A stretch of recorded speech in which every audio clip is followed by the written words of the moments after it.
Looks like we're online. So, good morning. Welcome. Good morning.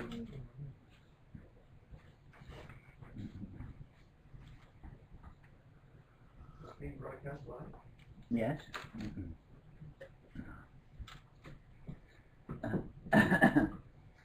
Right at this moment, countless people are following along. I'm hanging on every word. They're countless merely because there's no display of how many there are.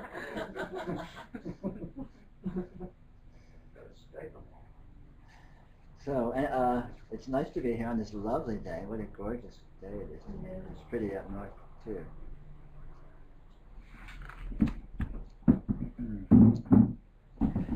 In spirituality, we are approaching and dealing with something that is very, very subtle, that cannot be clearly described, that cannot be clearly put, that cannot be clearly analyzed. So it's very tenuous and subtle to learn how to deal with it directly, to learn how to be with it as it is, without getting distracted into oversimplifications. Now, many spiritual teachers seem to take advantage of the inherent difficulty of what this is by simplifying it, and we get a nice package deal. You know, you get transcendental meditation, or the power of now, or something that you can put into a single phrase that people can think, oh, I get it. It's this. And as attractive as that seems to be, and as lovely it would be if that was doable, the problem with approaching it like that is you're liable to bypass the actual subtlety, the actual profundity of what this is, through dealing with it through an oversimplification. So learning to be with this is intrinsically learning to be with subtlety, learning to be with ambiguity, learning to be with slipperiness, learning to be with subtlety, learning to be with intelligence.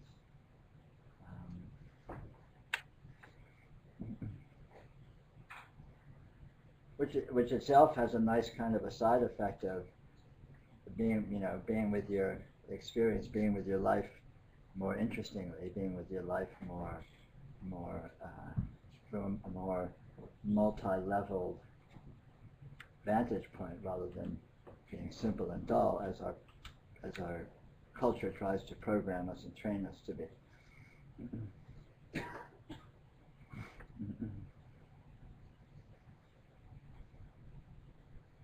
And our challenge is that, by and large, we have been more or less programmed to think in terms of simplicity and dullness. We have been programmed to think of our lives as what we think of it as. Oh, I'm Peter Brown, and my life is this, and I'm good at this, and I'm not good at this, and some people like me, a lot of people don't like me, and all this sort of curriculum vitae classifications, very simple, very simplistic, sort of the story of who you are and what you're doing and where you are. The culture we're in supports that kind of an approach to life, a very simplistic approach, a sort of a sitcom approach, which bypasses the subtlety, the richness, the multidimensionality, the profundity of what this is intrinsically. But fortunately, this profundity has not gone anywhere. It's right here. It's completely accessible. You're completely immersed in it, always, constantly. You can't not be in it. The only thing that is necessary in terms of fully appreciating it is simply to notice it, to notice what is already the case. So we don't need to actually do anything or achieve anything or become anything we're not. We merely need to, just look around and go, wow, look at what this is. How interesting, how fascinating, how How unexpected, how remarkable.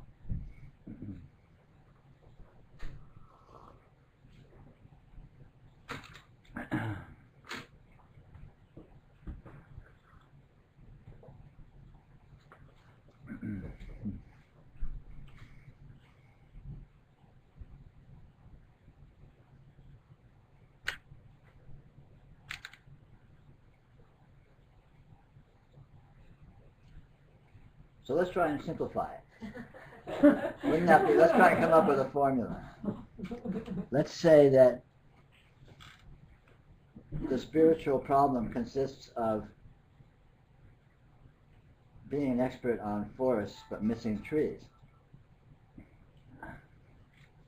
So we're very good with what life is. We're very good with, where we are and what we are and what's happening. We're very good at the details of, what presents itself in our field of vision and differentiating it and categorizing it and classifying it and so on and so forth. But typically, we are very undeveloped in terms of noticing what our experience actually consists of, the substance of it. So your experience is present right now, right? I mean, would you agree the experience is present?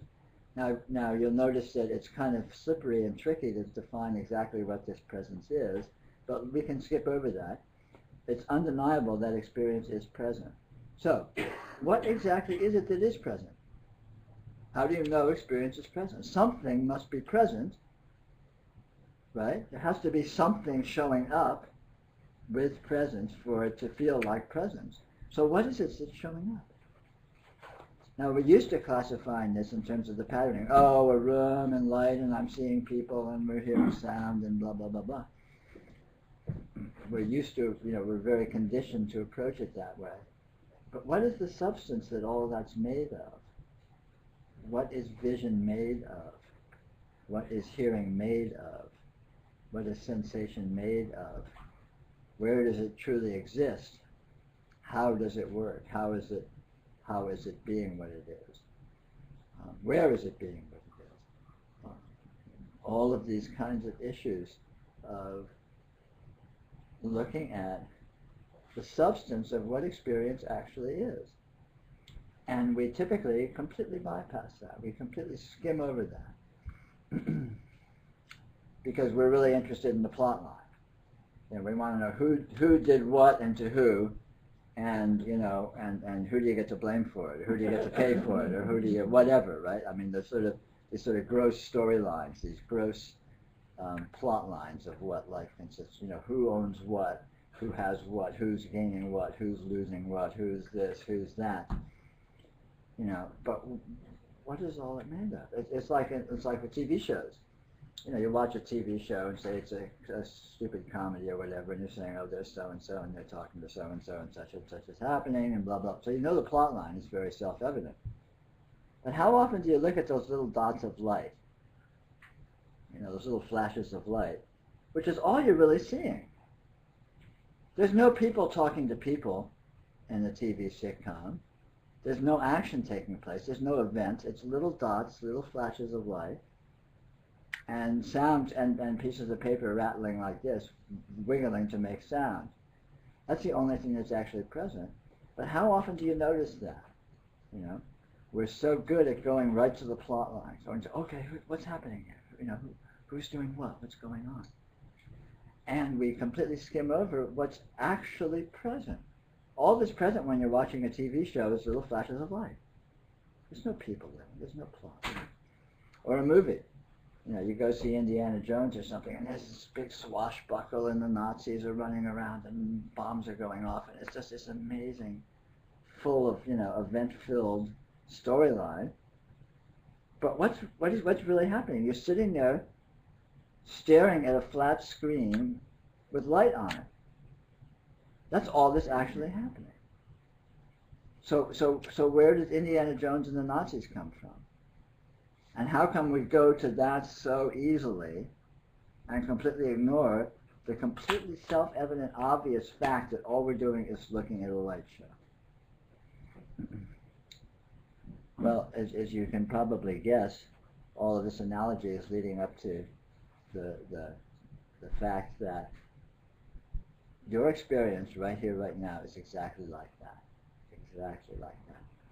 It's essentially a light show.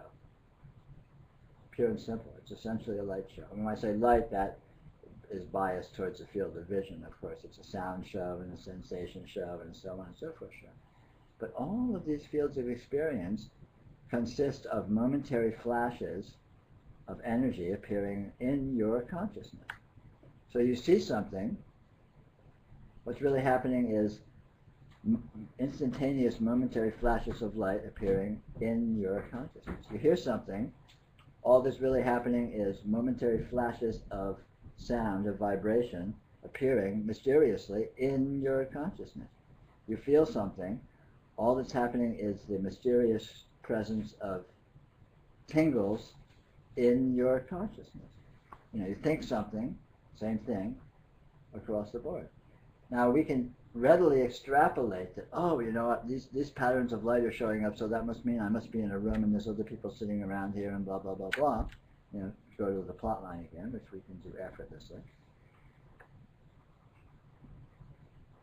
But the problem is that the really interesting aspect of what this is in the substance of what it is, what it actually consists of, the nuts and bolts. What's interesting in TV is how the TV works, not what shows on. What's interesting here is in what experience consists of, what it is intrinsically, how it works, not what the movie seems to be, not what your karmic display of your strange life happens to look like. And we're trained, or I should say we're not trained to notice that. And we're especially not trained to appreciate it. It's just the medium. It's just light.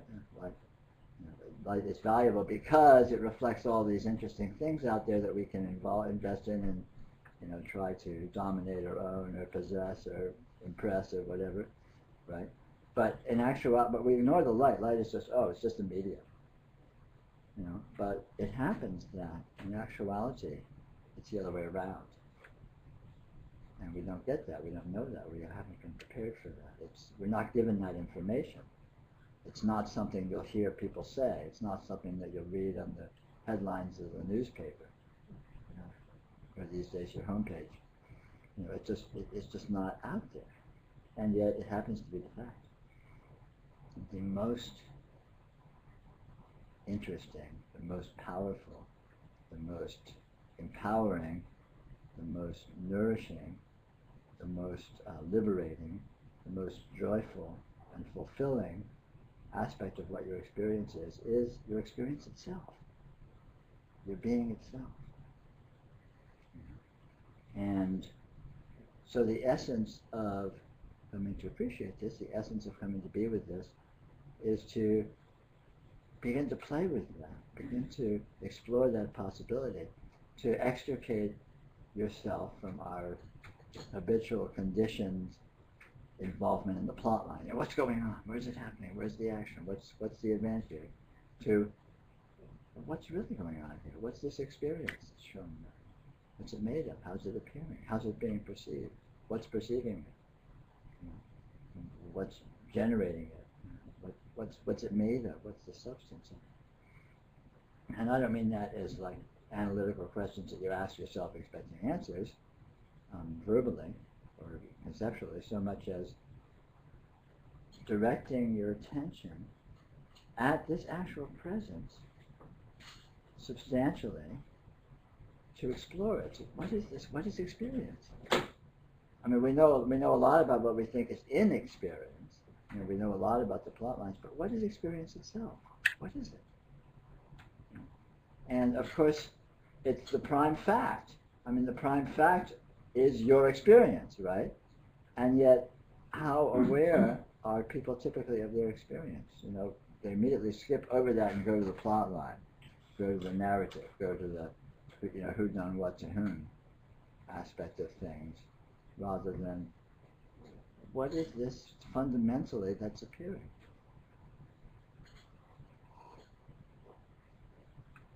Now, the kicker for all this is that the answer to that question is knowable. it's discoverable. It's incredibly surprising, and it is liberating.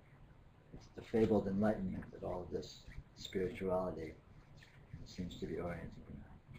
Is simply discovering, noticing what this is. That it's very simple. I mean, it's only not simple because we're so expert at not doing it. We're so thoroughly distracted by the plot lines and the political intrigue and the drama, the apparent drama of life, that we skip over what's in front of our faces, which is just the presence of experience. And it turns out that this is knowable, and knowing it is profoundly rewarding, profoundly transforming, profoundly empowering, profoundly liberating, profoundly blah, blah, blah. And, again, the major challenge to noticing it is to even notice it's there and to direct your attention at it. That's the biggest hurdle. And then the second hurdle is that what this is very subtle, it's very slippery. It's like looking at what a dream is.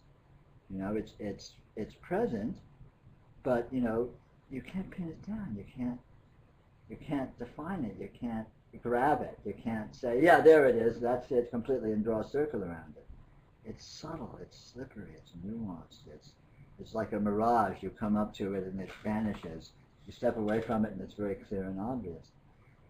And it intrinsically is that. It intrinsically has all of these qualities.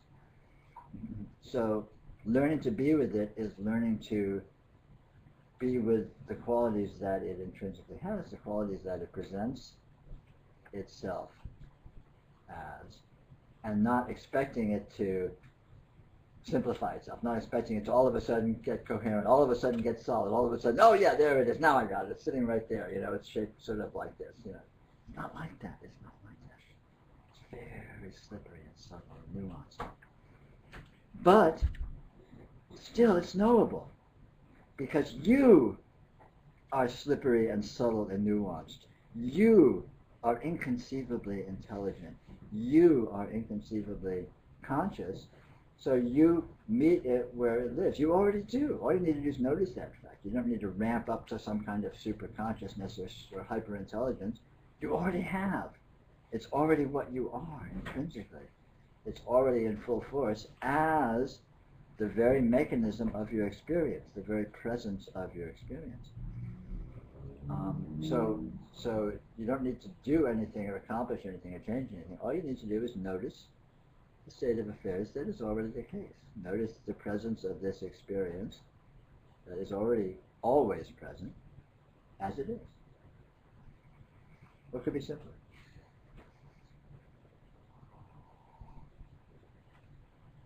I'd like to mention, there's a few people who are the first timers here, I believe.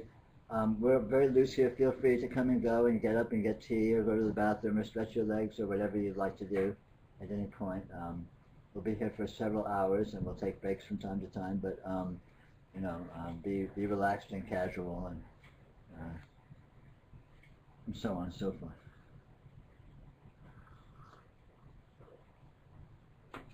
So that's our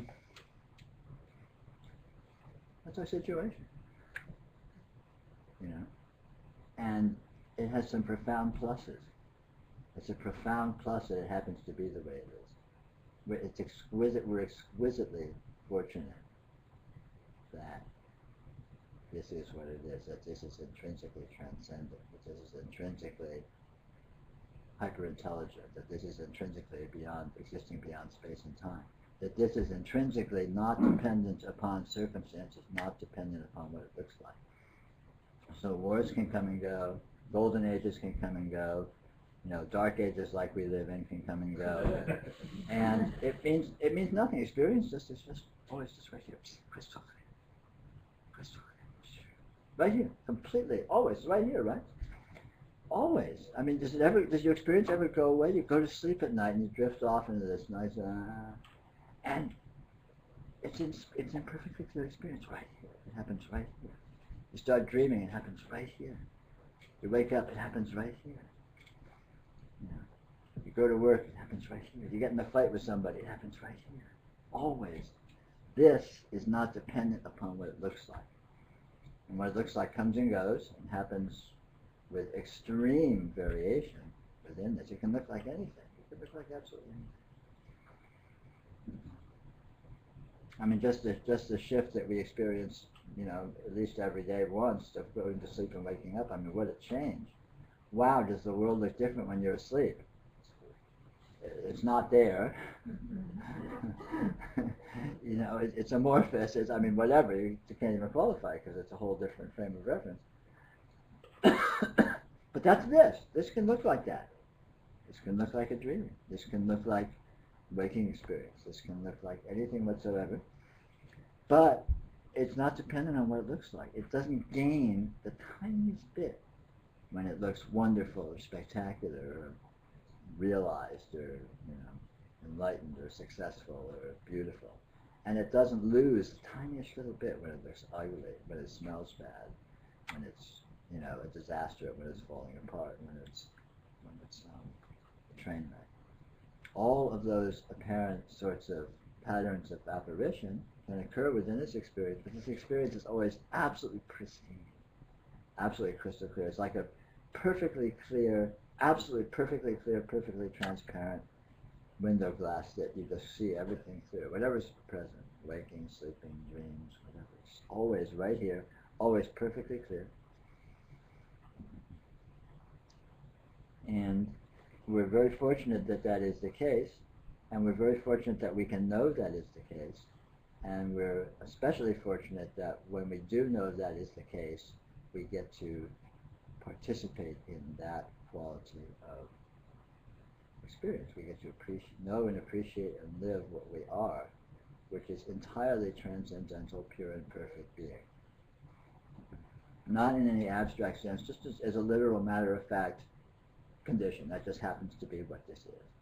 Always has been, always will. And it's noticeable, it's discoverable, and you're already fully doing it, so it doesn't require a whole lot at all in terms of doing anything.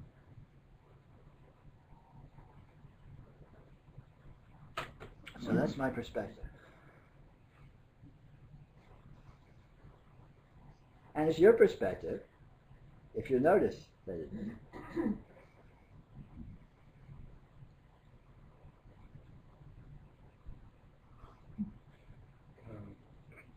You used the expression exhaustion of phenomena, and I came across that in a little bit of Dzogchen I read. Is that analogous to turning off the projector in movie theater? There's just a screen and no longer the pictures? No, the projector never gets turned off. But the phenomena get turned off when you stop thinking they exist independently. When you see it's just light on a screen, Indiana Jones and the Nazis are just, they're gone, without having to go anywhere, because they were never there. Phenomena were never here. So you just see the light, but you don't see the characters. You don't stop seeing the characters, you see them as much as you ever were, but you know that they aren't there. They're virtual, they're apparitional, they're argument. You can claim that they're there. I can claim you look like you and sound like you and you behave very much like you would if you actually existed as an autonomous independent entity, but there's no autonomous independent entity there. All there is a field of light. Same with me.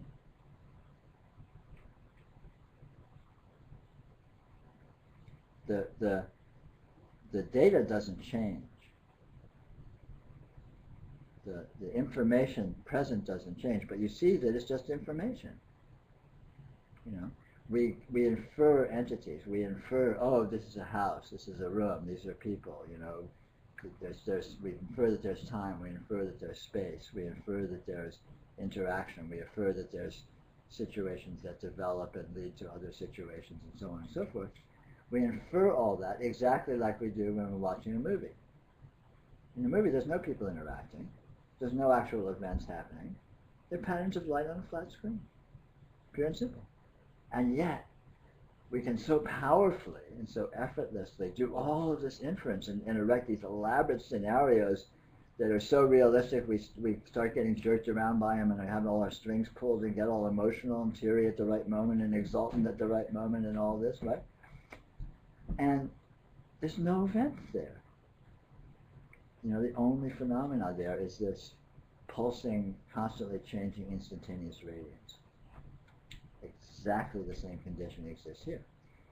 And when you see that, phenomena are exhausted.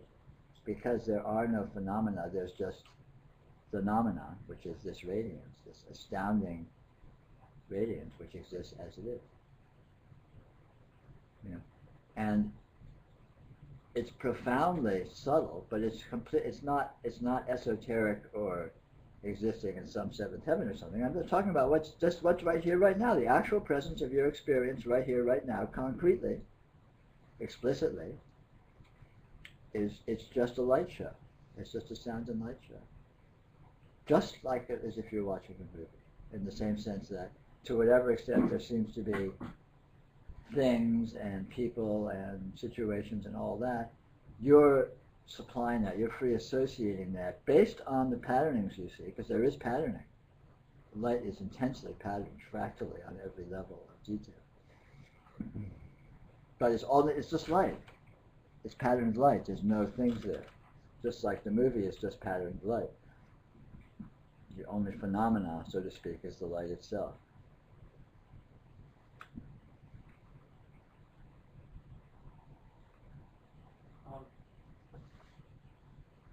Well, first is sort of cracking through the hallucination of meanings is really quite something in your talk.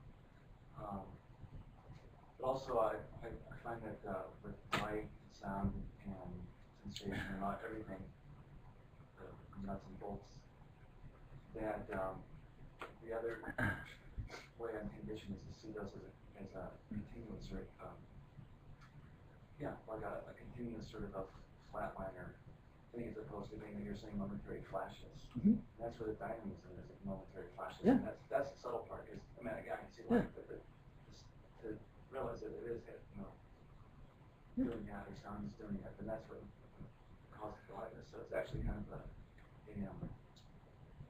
hallucination of continuity, I guess. Yeah. We supply continuity in imagination. We supply continuity in interpretation. Our experience is actually discontinuous. The field of any sensory experience is actually discontinuous. It's continuous at, like, for example, your field of vision is all vision, so it's continuous in that sense. But what is appearing within the field of vision is only, first of all, I mean, it's easy to see if you just look at time. It only exists in the present. How long does the present moment last? Anybody? How about zero time? Not like real short, but zero time. Okay? Now, we can experience it as if it was a continuity, as if, well, the present moment kind of lasts a little while, and then so your face is sort of sitting there stably, and then it's sort of, then I experience it differently. My head moves over here, and you seem to shift, and I notice different things, and blah, blah, right? But if I really look, when is now is like, I mean, it's a question it will dizzy you, it will drive you nuts if you really look at it very, very closely, because you'll see that there's no present moment.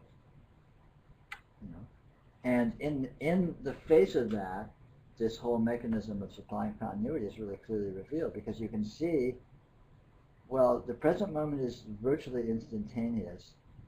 So where does this smear of time come from? Where does this past and this future come from? Where does this sense of time sort of moving and phenomena sort of moving along smoothly, where it's sort of the past sort of becomes the future sort of gradually come from? When the actual fact experientially is that's not the case. Experientially, present moment is, how long does a finger snap last? Forever. It's like how many nows are there for the duration of a finger snap? As many as you want to find. It's like asking how many slices can you slice a pie into? As many as you damn well want, right? So like you get a high-speed camera, you watch your hand moving like this. So So I watch my hand moving like this, and it's just sort of this sort of blur, more or less continuous. I get a high-speed camera that shoots like a billion frames per second, and each frame is going to be distinct. And if I got one that shot a billion times faster than that, each frame would still be distinct. And if I got one that shot a billion times faster than that, each frame would still be distinct. I mean, at a certain point you could say, yeah, that these two frames next to each other are pretty darn close, but they're pretty darn close is a euphemism for entirely different. It's difficult. I mean, tracking. It's not a matter of tracking. No, but notice that it is the case. You don't need to track it. You don't, because again, tracking it would be supplying some kind of continuity, which is, and you don't even need to stop doing that. Just notice that in actuality you're supplying it. You don't need to get rid of continuity. You don't need to get rid of normalcy. Oh, could we cool it off? And it's a little warm. You don't need to stop doing that. Just notice that it is the case. Notice that the imagination is supplying that. I mean, this which implies an important aspect of this approach to spirituality, this approach to reality. You don't need to turn it off. You don't need to turn off the movie. You don't need to sit there like a zombie and go, oh, right, yeah, right. I mean, you can, but you don't need to. You can still go on enjoying the movie, but you'll know it's a movie. You'll know it's just light on the screen. And you'll see these spontaneous mechanisms that come up, supplying the plot line, supplying the continuity, supplying all of that. And that's fine. You don't need to stop that. It's not a matter of leaving being with phenomena and going to some condition of just sort of plain vanilla flashbulb land, even though that's what's actually happening. But you can notice that that's happening. You can go there. You can even hang out there for a while, but you don't need to stay there. You don't need to set up house. Because being with these mechanisms that supply continuity, that supply imagination, that supply analysis and plotline and so on, is it too. It's doing that. It's doing all that. That is not the opposite of reality. That may be a confusing aspect of reality, and to discover reality you may need to see through all of that. But you don't need to actually stop it, because again, it's not the opposite of anything. It's not evil. It's not bad. It's not a problem. It's just another one of the confusing aspects, or potentially confusing aspects of what this is. Part of the slipperiness, part of the multidimensionality.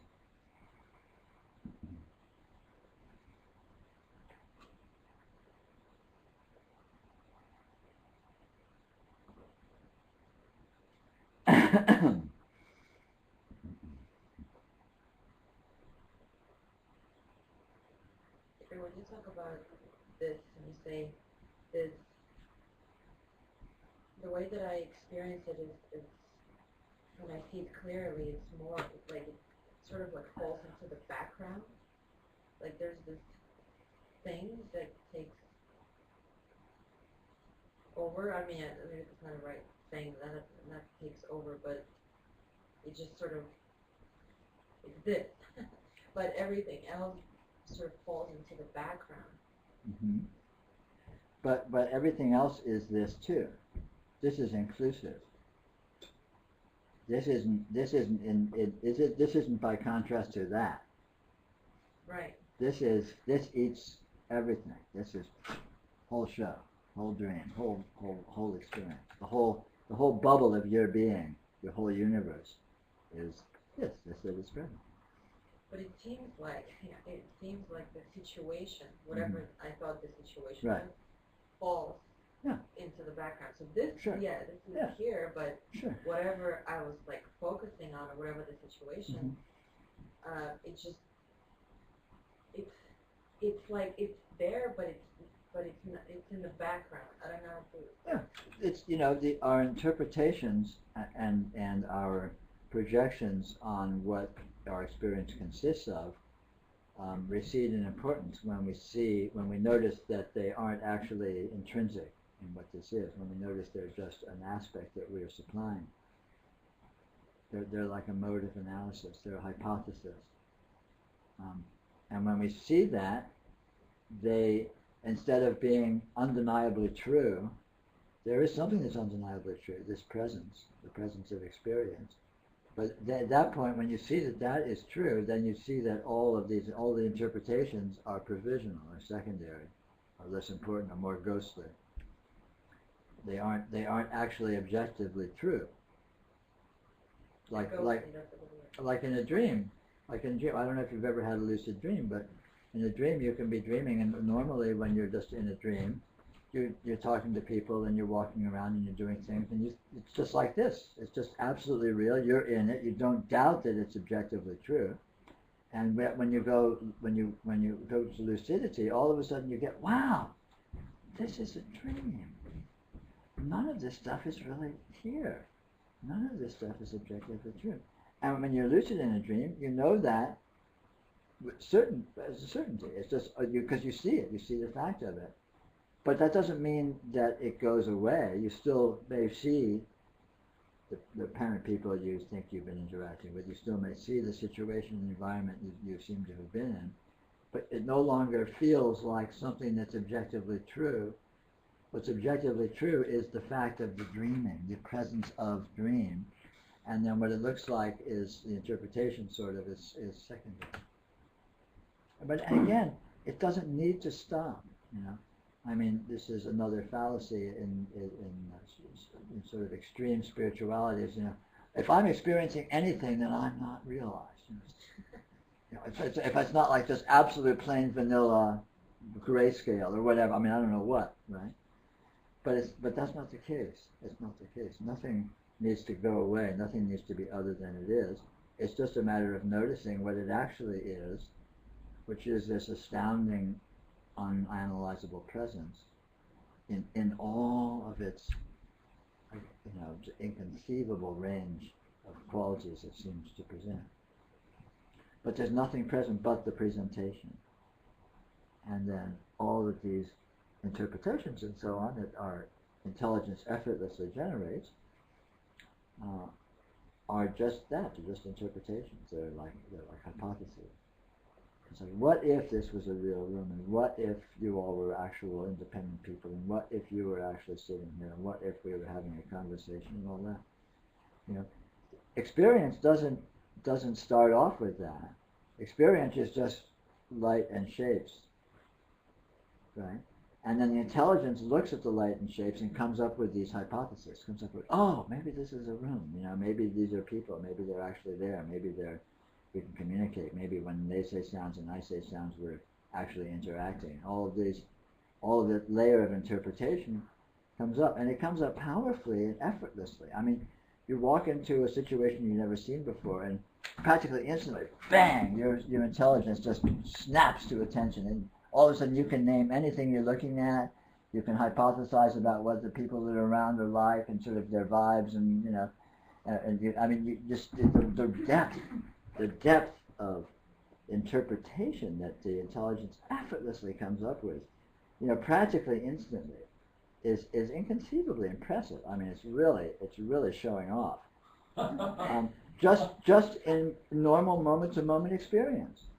You know, you walk into a store you've never been in, and at first you sort of look around, but almost instantly, like bang, it's like everything just sort of pulls into shape like some virtual reality Hollywood special effect, and all of a sudden you know what everything is, and yet all that's really there is patterns of light in your field of vision, patterns of sound in your hearing, and the intelligence sorts it out and classifies it, you know, practically instantly and virtually unconsciously, into all of this narration, all of this interpretation. So now this experientially, like if you did an extreme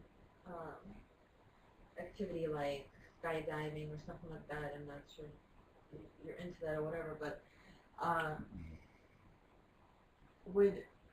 and let's say you didn't like it and you were scared of it, and you went and you did it, if you experience fear, still knowing that experientially, what is that? What is that fear that you're experiencing? Oh, that's just your energy system responding. Because what you are, I mean, one way to look at it is your personality is like a subsystem in a computer that behaves a certain way, right? I mean, you turn on your computer and you open a drawing application, and the drawing application is geared up for drawing. It expects you to draw. It's good at drawing. It'll respond to you giving input for drawing. And likewise, I mean, that's a very simplistic analogy, but our personalities are such that we have a tendency, a predilection to respond to certain energy configurations in certain general vague ways. So if you take 4 different people, put them in the same situation, they'll have 4 different reactions to it. Because they are the energy system that they are. But that energy system is just an autonomous mode of the energy functioning. In other words, it's not actually individual even. Like if you take a human being, most human beings, the vast majority of human beings, force them underwater, they will struggle like hell to get to oxygen. They don't think about it. They don't plan on it. They don't say, gosh, I think I feel okay, I'll take a breath now. But, you know, what is that? What's happening with that? Because a human being is an energy system that is powerfully motivated to be in oxygen, or to be in good atmosphere. A human being is an energy system which is powerfully motivated to get away from consuming fires. If the house suddenly caught fire, you'd find yourself running for a door, right, for example. And this is not a failing of identification or some kind of a false ego or something. This is the energy system that you are responds that way. You know, it's like, birds fly, fish swim, snakes crawl kind of thing. So every energy systems tend to behave the way that they, in accordance with what they are. And as a being, or let's say as a body, for example, or as a personality, you are an energy system. But that energy system is a subsystem in a field, and you are actually the whole field. So, for example, you experience your thoughts, right? You experience your own desires or your motivations. You experience the behavior of your body, but you also experience things across the room that have nothing to do with any of those. You also experience other people's behavior, and the experience of another person's behavior and the experience of your behavior are exactly as objective. The one is not more or less you. So I see my hand, I see your hand, and this hand is not more present than that hand. They're both present, and this is no more me than that is.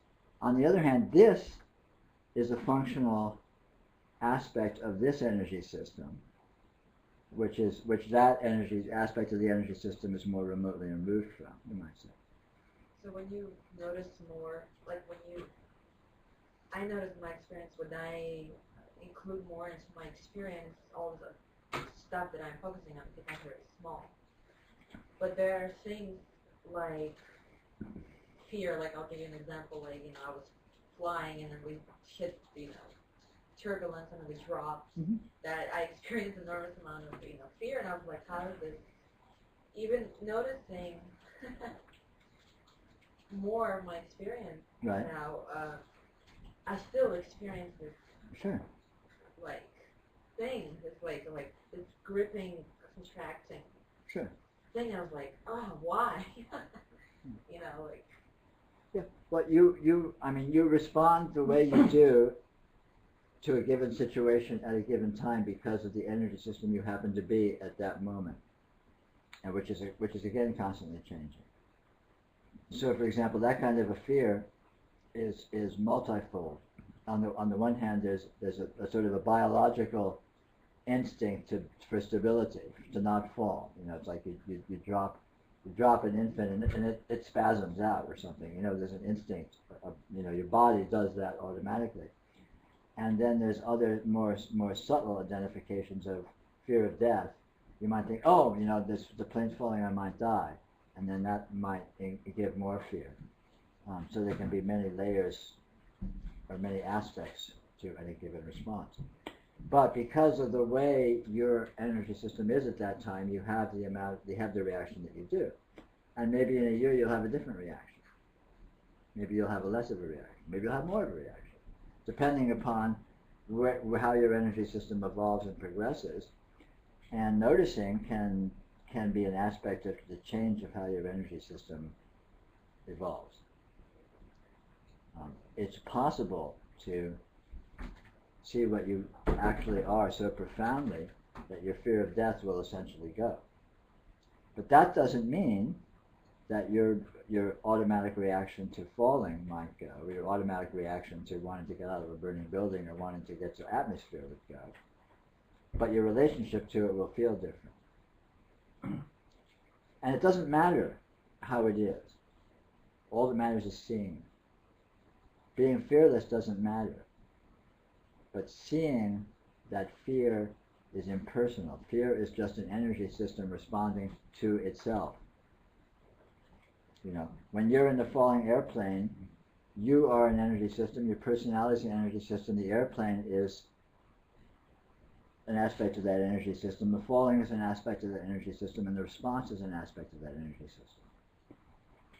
It's all interrelated, let's say. It works together, is a better way to put it. Like in a dream. You know, you dream that there's a monster chasing you and you get scared and you run away. Okay? Now, if you came to the point where you were always seeing you were dreaming, you might see a monster chasing you and you might laugh. Because you say, oh, it's a dream, who gives a shit? Or not, maybe not. But in either case, it doesn't matter. Because it's just an energy playing itself out. I mean, there's nothing but energy playing itself out. There's no people here. There's no entities. There's just this inconceivable transcendental energy pattern playing itself out.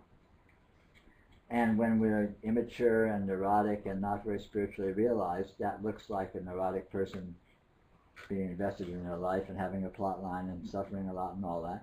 And when we begin to notice a little more and begin to get a little more realization of what this is, there comes a kind of an openness and a kind of a less identification, less investment, less suffering, and that plays itself out. But there's still no one there. It's just energy patterns. So your body is here as an energy pattern, but it's not you. Your personality is here as an energy pattern, but it's not you.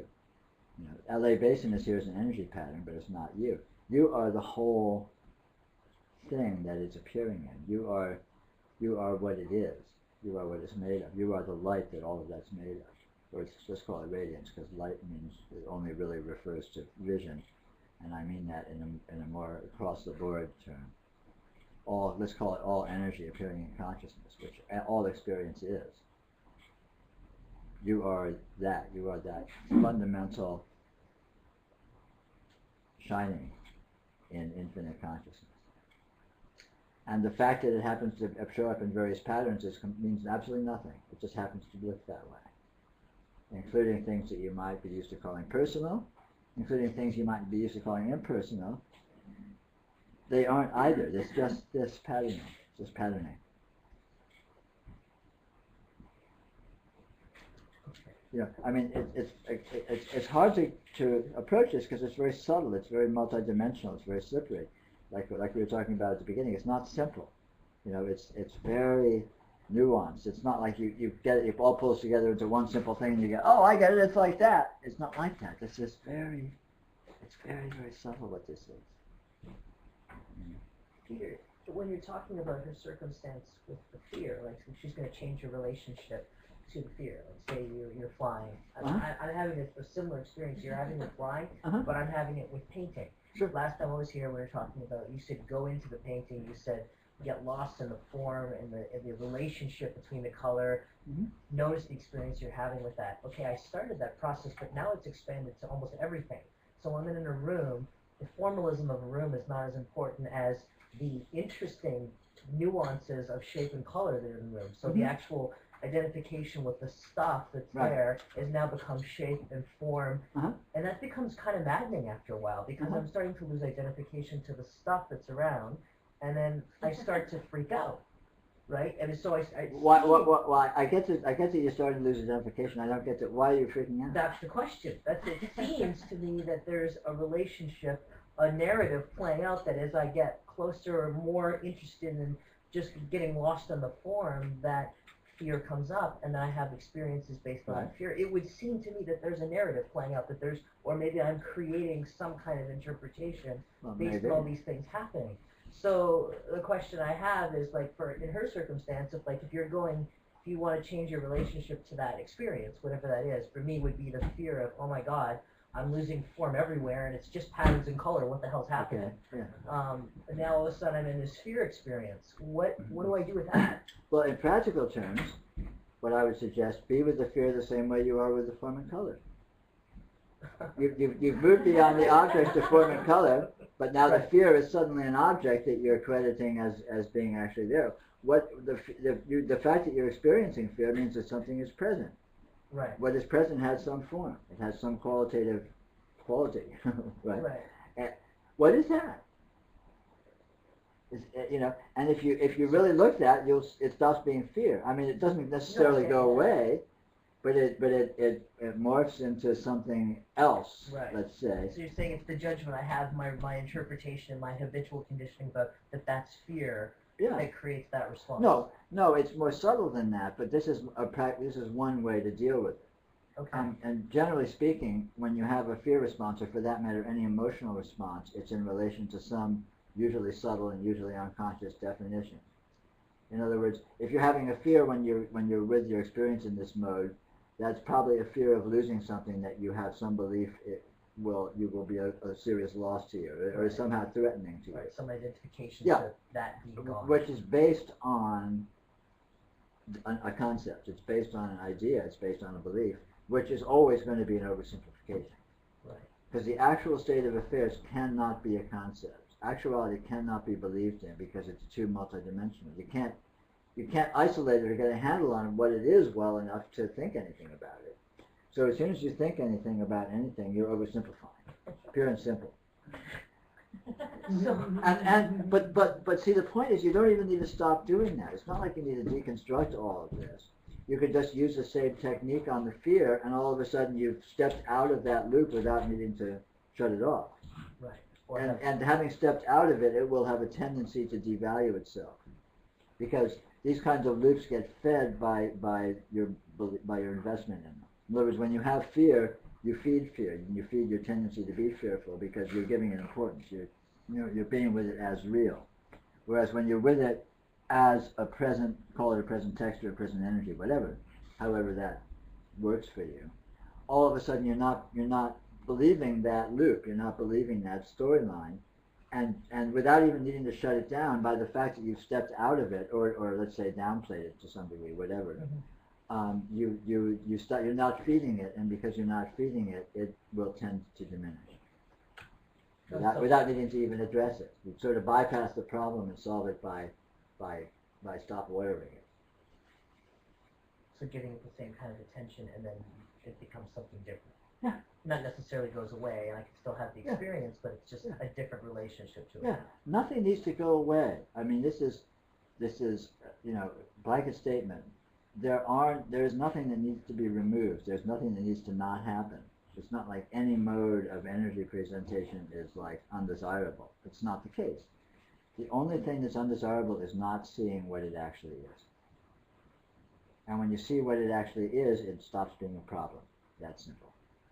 So whatever the problems in your life are, you don't need to solve them, you just need to see them. And in seeing them, they stop being problems. They just become conditions. So then, by going through that process, then I'm probably gonna, what I assume is going to happen, I mean, maybe I'm projecting into the future what might happen, but what I've noticed has happened is, okay, then I'm gonna go deeper into another set of conditioning. And have another reaction. Have another reaction to that. Yeah, right? sure. Maybe so. Might be like peeling an onion. But every time that's still an assumed narrative that's happening, right? When I'm Sure. talking about that, Sure. I mean that's a All of projection of that. a narrative. Like obviously, it's a process. All of that. Right. But in the seeing itself, it transcends process. So describing it makes it sound like a process, but in seeing, there's no process. In the experience of Yeah. it, there's no process. Yeah, experience is not a Right. process. Experience transcends process. Experience is a mysterious energy participation. I mean, God knows what it is. So I mean, I'm pointing to it to talk about it. When we try to talk about anything, obviously we're going to oversimplify it into some kind of narrative that we can discuss. But Sure. the experience of it is beyond the process that I think it is. Yes, and simply seeing that fact solves it as a problem or as having any problematic aspect. So looking at something more intimately, more primally, solves it as a problem. And in that process, it may actually transform your relationship with that to some extent, or not. In other words, you might, by looking at fear that way, you might become fearless. Or maybe not, but you won't care because it'll stop being a problem for you one way or the other, because it won't be fear anymore. It will be, impersonal transcendental energy or whatever, however you choose to spin it. So if in that moment I did not feel that impersonal transcendental energy, that means that there's an identification with Yes. the body, like that. Well, there's an identification with the concept. The body is a concept. The body, as an entity, is an idea, it's a concept. Body as a present energy is not a concept, it's an actuality. You look and you see your body, you see the portions of your body you can see, that's actual, but it's not a body, it's just vision. I see my hand and I see the floor, and the seeing is exactly the same. The floor is no more or less being seen than my hand. Or I say, no, the hand is me and the floor isn't. Idea, concept, interpretation, identification. This is my body, that's not my body. In terms of the field of vision, they're identical. In terms of the field of sound, they're identical. Both sounds are equally present. One was my body making a sound and the other was the floor making a sound. In terms of sensation, it gets confusing because we tend to orient towards our bodies largely unconsciously through our field of sensation. But the field of sensation is just a field of experience. It's not telling you it's anything. It's just a weirdly amorphous field of tingling is all it is. And it seems to have synchronistic relationships with other sensory fields. I go like that and I see my fingers rubbing together and I feel the fingers contacting each other and I think, oh, so there's just one thing happening there. But it's not. It's just an energy presence, and I can't say what's going on. I can't say why it seems coincident. I can assume, because they're both happening in the same space, and so they're connected, and the body exists, and the central nervous system. I mean, all the usual materialistic theories, and that's all fine. But having said all of that, having said exactly what an expert, Nobel laureate in physiology would say is happening when that happens, and with also a doctorate in perceptual theory or whatever, right? What he would say is happening when that's happening is all fine, but having said all that, he hasn't said anything. He's described a phenomena that he had basically at bottom has absolutely no idea of what's happening and how it's happening. So the fact that it seems to be the way it is, the only thing you can extrapolate from that is that it seems to be that way. It seems to be that way. In other words, the fact that the sense of sensation seems to be correlated with the apparition of this body just proves that it seems to be that way. It doesn't prove what it is. It doesn't prove anything. In a dream, you could feel something and see something and you might say, oh yeah, I'm touching this rock, I feel the rock. There's no body feeling a rock. It just seems to be that is happening. I mean, I'll go crazy. I'm serious. Like, there's. How do you? Will you go crazy or will you go sane? Well, maybe. Yeah. Good point. I mean, that's the thing is that then I guess it's my attachment to my habitual conditioning of the narrative. Mm-hmm. Sure, and that's fine. I mean, most people are attached to that, and that's fine. And you don't need to stop being attached to it. All I'm recommending is seeing To what it notice is. Yeah, what it actually You don't need to stop doing it. You can hang out there. It's a fine place to be.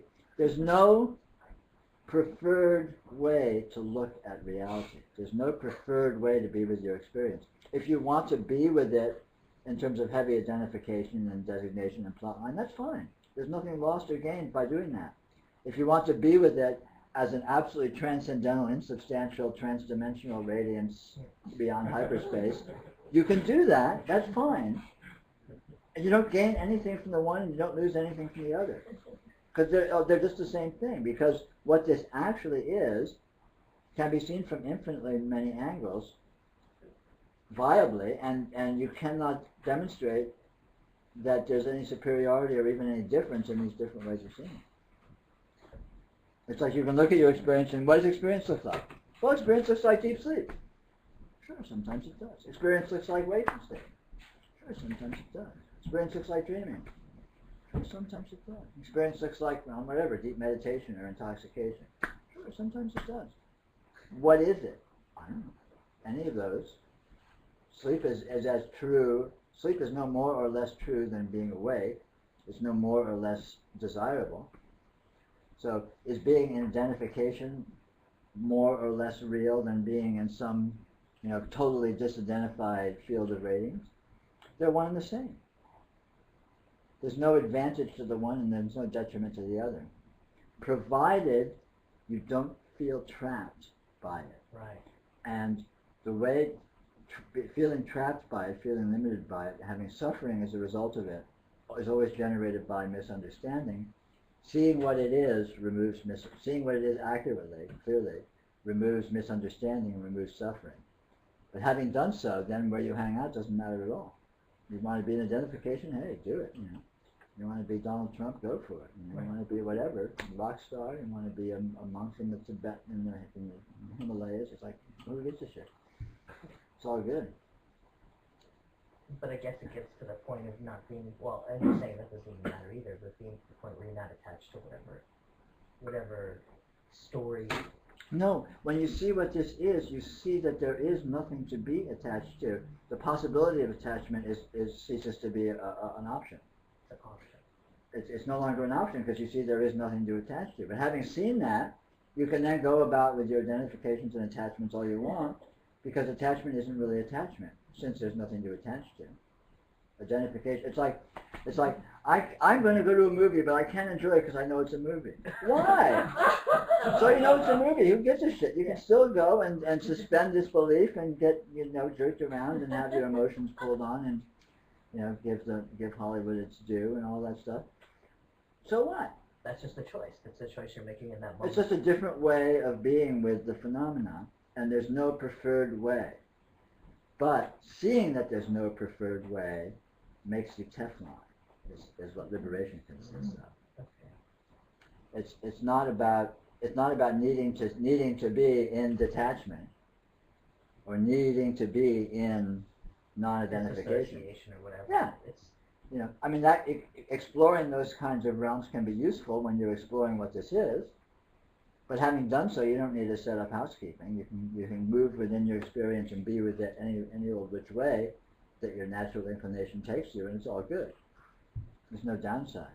So can you say that about Teflon again? Because say that phrase, knowing that there's no preferred way of being. Yeah, there's no preferred way of being with your experience. And that's the Teflon that's. Yeah, that but you gives have to permission. see. You have to see that with certainty. You have to see the obvious fact that that is so for it to be so. Otherwise, it's just a theory. Otherwise, hey, that sounds great. You have to have enough of an experience of that it is so for you. Yes, you see what this is sufficiently that you get that, oh, this is always this. This is always this experience. And whether I'm this way with experience, it doesn't become any more or less experience. And if I'm that way with experience, it still doesn't become any more or less experience. You go out and rob a bank, you're still in your experience.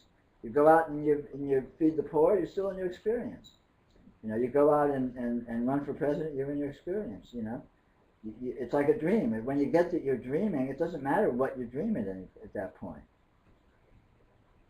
But you have to get that you're dreaming for that to be the case. To have that as a theory is nice, and wouldn't that be cool if you felt that? But if you didn't really know it for a fact, it's not very powerful. So it's a certain kind of conditioning to get yourself to realize that you're dreaming. Well, it's more. The conditioning is where the not seeing comes from. Seeing is not conditioning. Seeing is what it intrinsically is. Seeing is the bare fact. I mean, this is what it is. It doesn't need to be conditioned into being what it is. This is what it is, and you may have been conditioned into not noticing. It's like you've been hypnotized to, like, don't see the guy sitting in the middle of the room. And you're hypnotized and you walk in and you keep bumping up against something. You don't know what you're bumping up against because you're hypnotized. But it's the hypnosis that's the conditioning that obscures things. You don't need to have another hypnosis to see it. You just remove. Try to avoid. Yeah, you just remove the hypnosis, and all of a sudden you see what's there.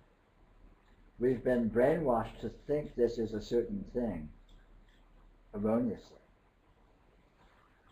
and because it's not that thing, it's possible to see that it's not that thing. And having done so, you will no longer be subject to the entrapment of that belief.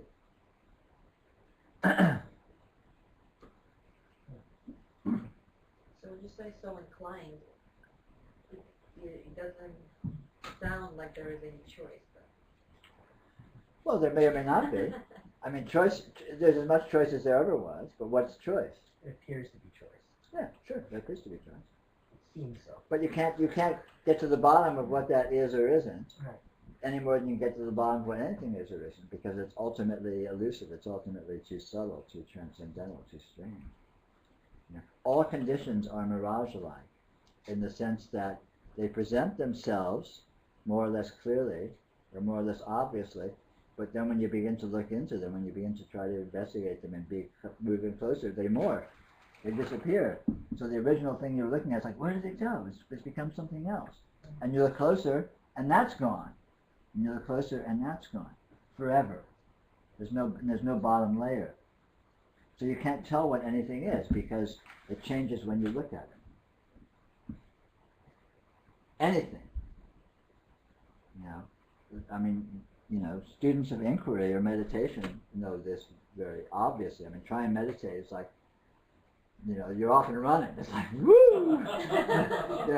What is the experience of meditation? Well, it's like it's like jumping off a cliff or something. I mean, it changes every instant, and you can never say what it is, even in the instant. So the whole thing is just like going into weirdness. But that's where we are. This is weirdness. Welcome to weirdness.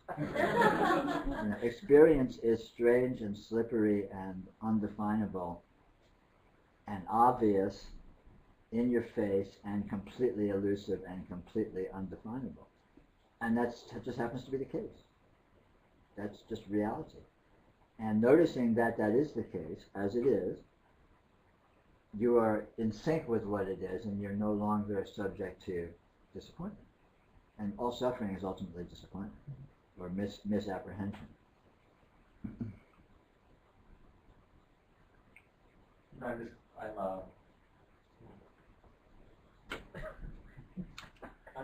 just like, I just butt up against this tendency of approaching all of this as okay, he's telling us the enlightened view, and so I try it on like a model. Okay, I'll try it on like a shirt, and I'll see through those lenses and see what it's like, it's like I can try it out. And it's not that way. It's not a model. No. The enlightened view is your experience right now. Yeah. See what it is. That's the enlightened view. It's not anything you're supposed to approximate. It's just your experience as it is. But the as it is there is underlined. So see your experience as it is, and that is the enlightened view. And it's totally doable because it's right here, or nakedly displayed. It's not hidden. It's not concealed. There's no tricks. It's weird, but it happens to be weird. So, so seeing it will involve being with weirdness, but when, that's nothing new there. We've always been in this extremely weird experience. I mean, we may or may not be more or less expert at pretending it's just some kind of normalcy and stability and making sense around, but, You know, we all know in our heart of hearts that that train left the station. That's just not that way. You know, this experience is intrinsically weird. So always has been. Nothing new there. So being with this present experience as it is, that's what enlightenment looks like. Not approximating something else or achieving something other or having measuring up to some standard.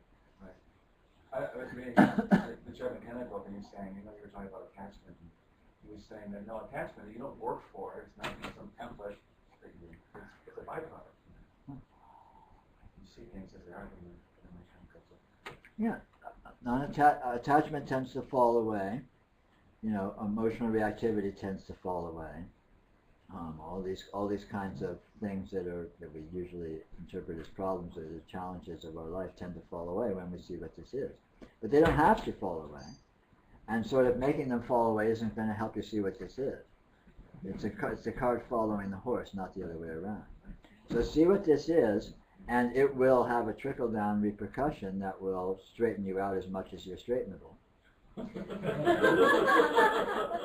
Which may not be a whole lot, but at that point you won't give a shit. So who cares? That makes complete sense to me, what you just said. Yeah. Like that whole, Sure. does it, like, there's certain things that just, because before my mind would think, well, wait, this is going to happen, this is going to happen. And some of that stuff didn't happen, you know, some of those falling away and emotional reactions and all that other stuff. But there are some things like the road I was describing, but you know, that fear in that precise moment of like, okay, so I guess this is what it felt like it was part of the system or something like that. And then I didn't think about it anymore. You know, after that was done, it was done. Mm-hmm. Whereas before, it would just follow me like, you know, I can't fly a plane, I can't go on a plane, can't do this, can't do that. Yeah. You know. Yeah. So none of that is happening. It's just Sure. that moment. Yeah, this is a very good sign of having progress in noticing. Is you'll notice your experience and your processing becomes very real time. You don't carry things with you, so you can get in a big fight, you can get terrified, you can get excited, whatever. But then the situation evolves and it's just gone. And then you're with whatever is new, and you're there, and you're same thing. And all of a sudden, oh, that is greater. Oh, I'm terrified. This is horrible. But then it's gone, because it actually is, and you're noticing that. If something isn't gone, it's because you keep recreating it. Because in actuality, of course, what you experience in the present moment is completely gone in the instant. Right? Anything you experience is gone. Never to come again. You will never experience this moment again. Never. And never experience the conditions that are presenting themselves right now ever again. Ever. Never happen. It doesn't come back. It's gone. That applies to emotions. That applies to sensory experience. It applies to thought. It applies to anything, of course. You know, reality refreshes itself instantaneously. Reality is a real-time phenomenon with no after effect. It doesn't leave a track. It doesn't leave a trail. We supply an imaginary trail in our imagination. We supply history, and oh, this happened, and God, you know, that happened yesterday, and I'm really upset about it. You have to churn up and recreate some upset today about what happened yesterday, because it's gone. There's nothing there to be upset about. There's just nothing there. It's what? It's absolutely nothing. Each instant is a standalone. Yeah. Totally. And there's only one instant, and there isn't even that, because you go looking for the instant, you can't find it. I mean, this is the instant, right? Try and find the present moment. Try and find exactly when and where and what now is. I mean, it's right here. It's completely obvious, completely accessible. Right now is right here, right? I mean, it's totally obvious, you know, it's undeniable. Try and find what that is, when that is. It's like, woo! You know, it's like a mirage, you know? It's completely obvious, but as soon as you go up to it and try and look at it, it's just, and everything is just like. I actually had an insight reading the paper this morning regarding this, where sun was shooting through windows and birds and stuff. Reading about, you know, Obama or something.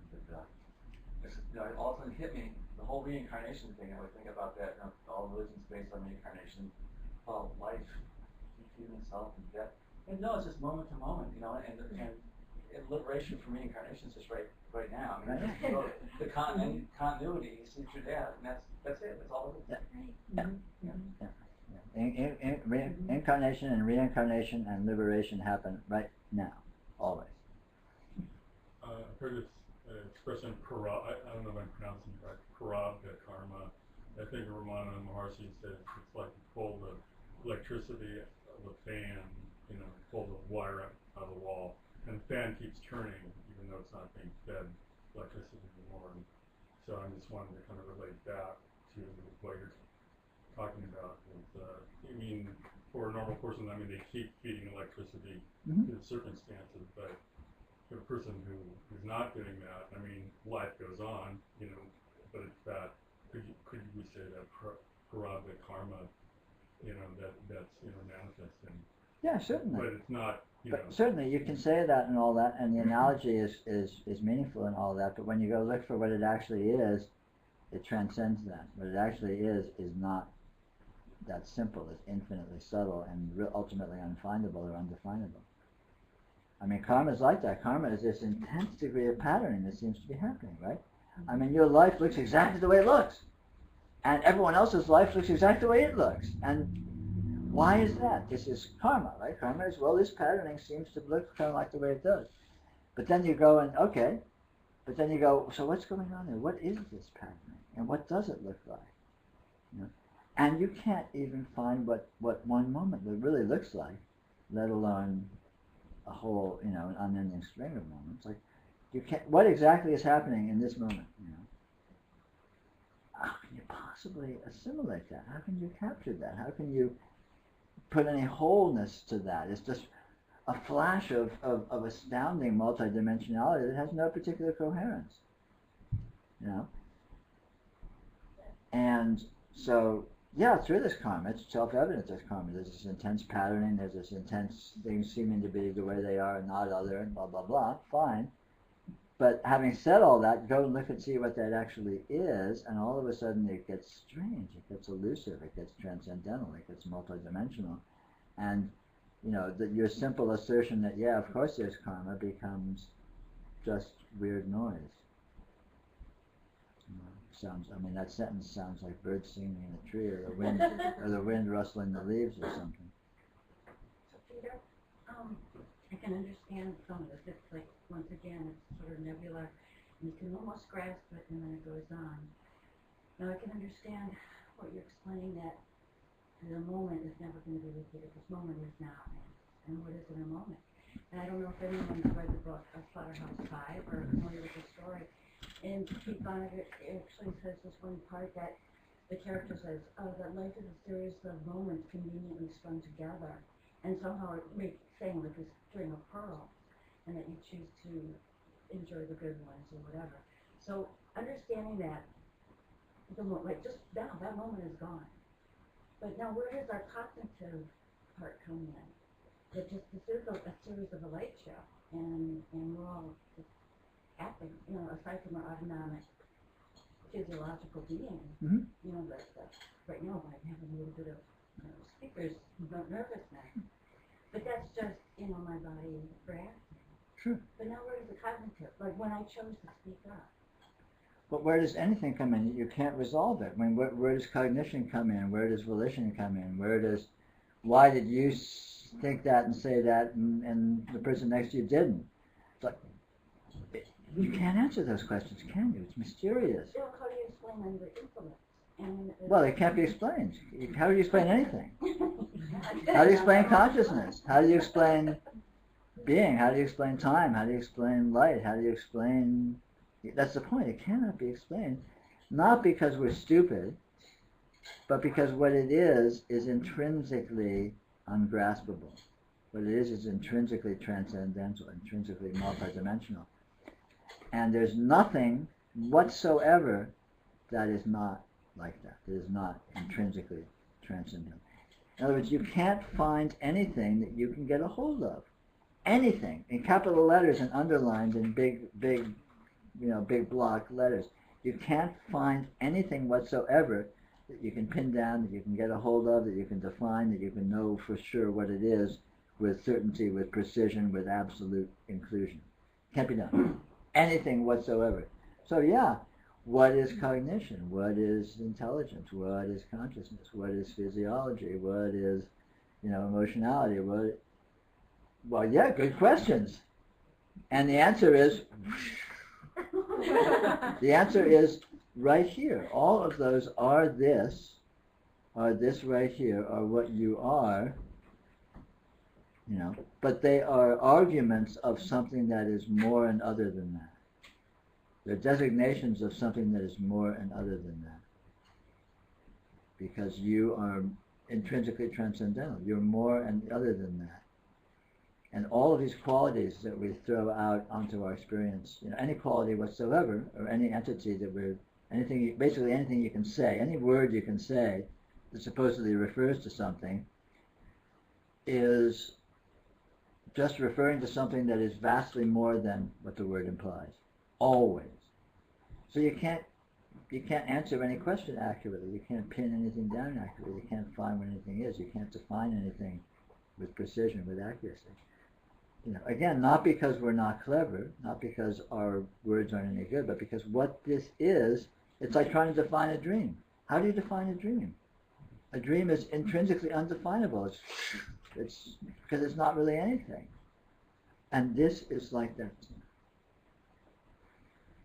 Well, this has been really helpful listening to the previous people. However, I need to put it out directly in the street.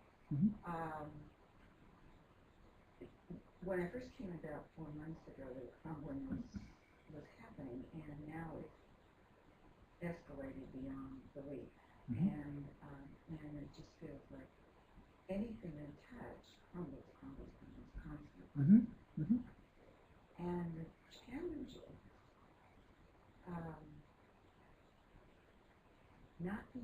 having no motivation for things I have passion for.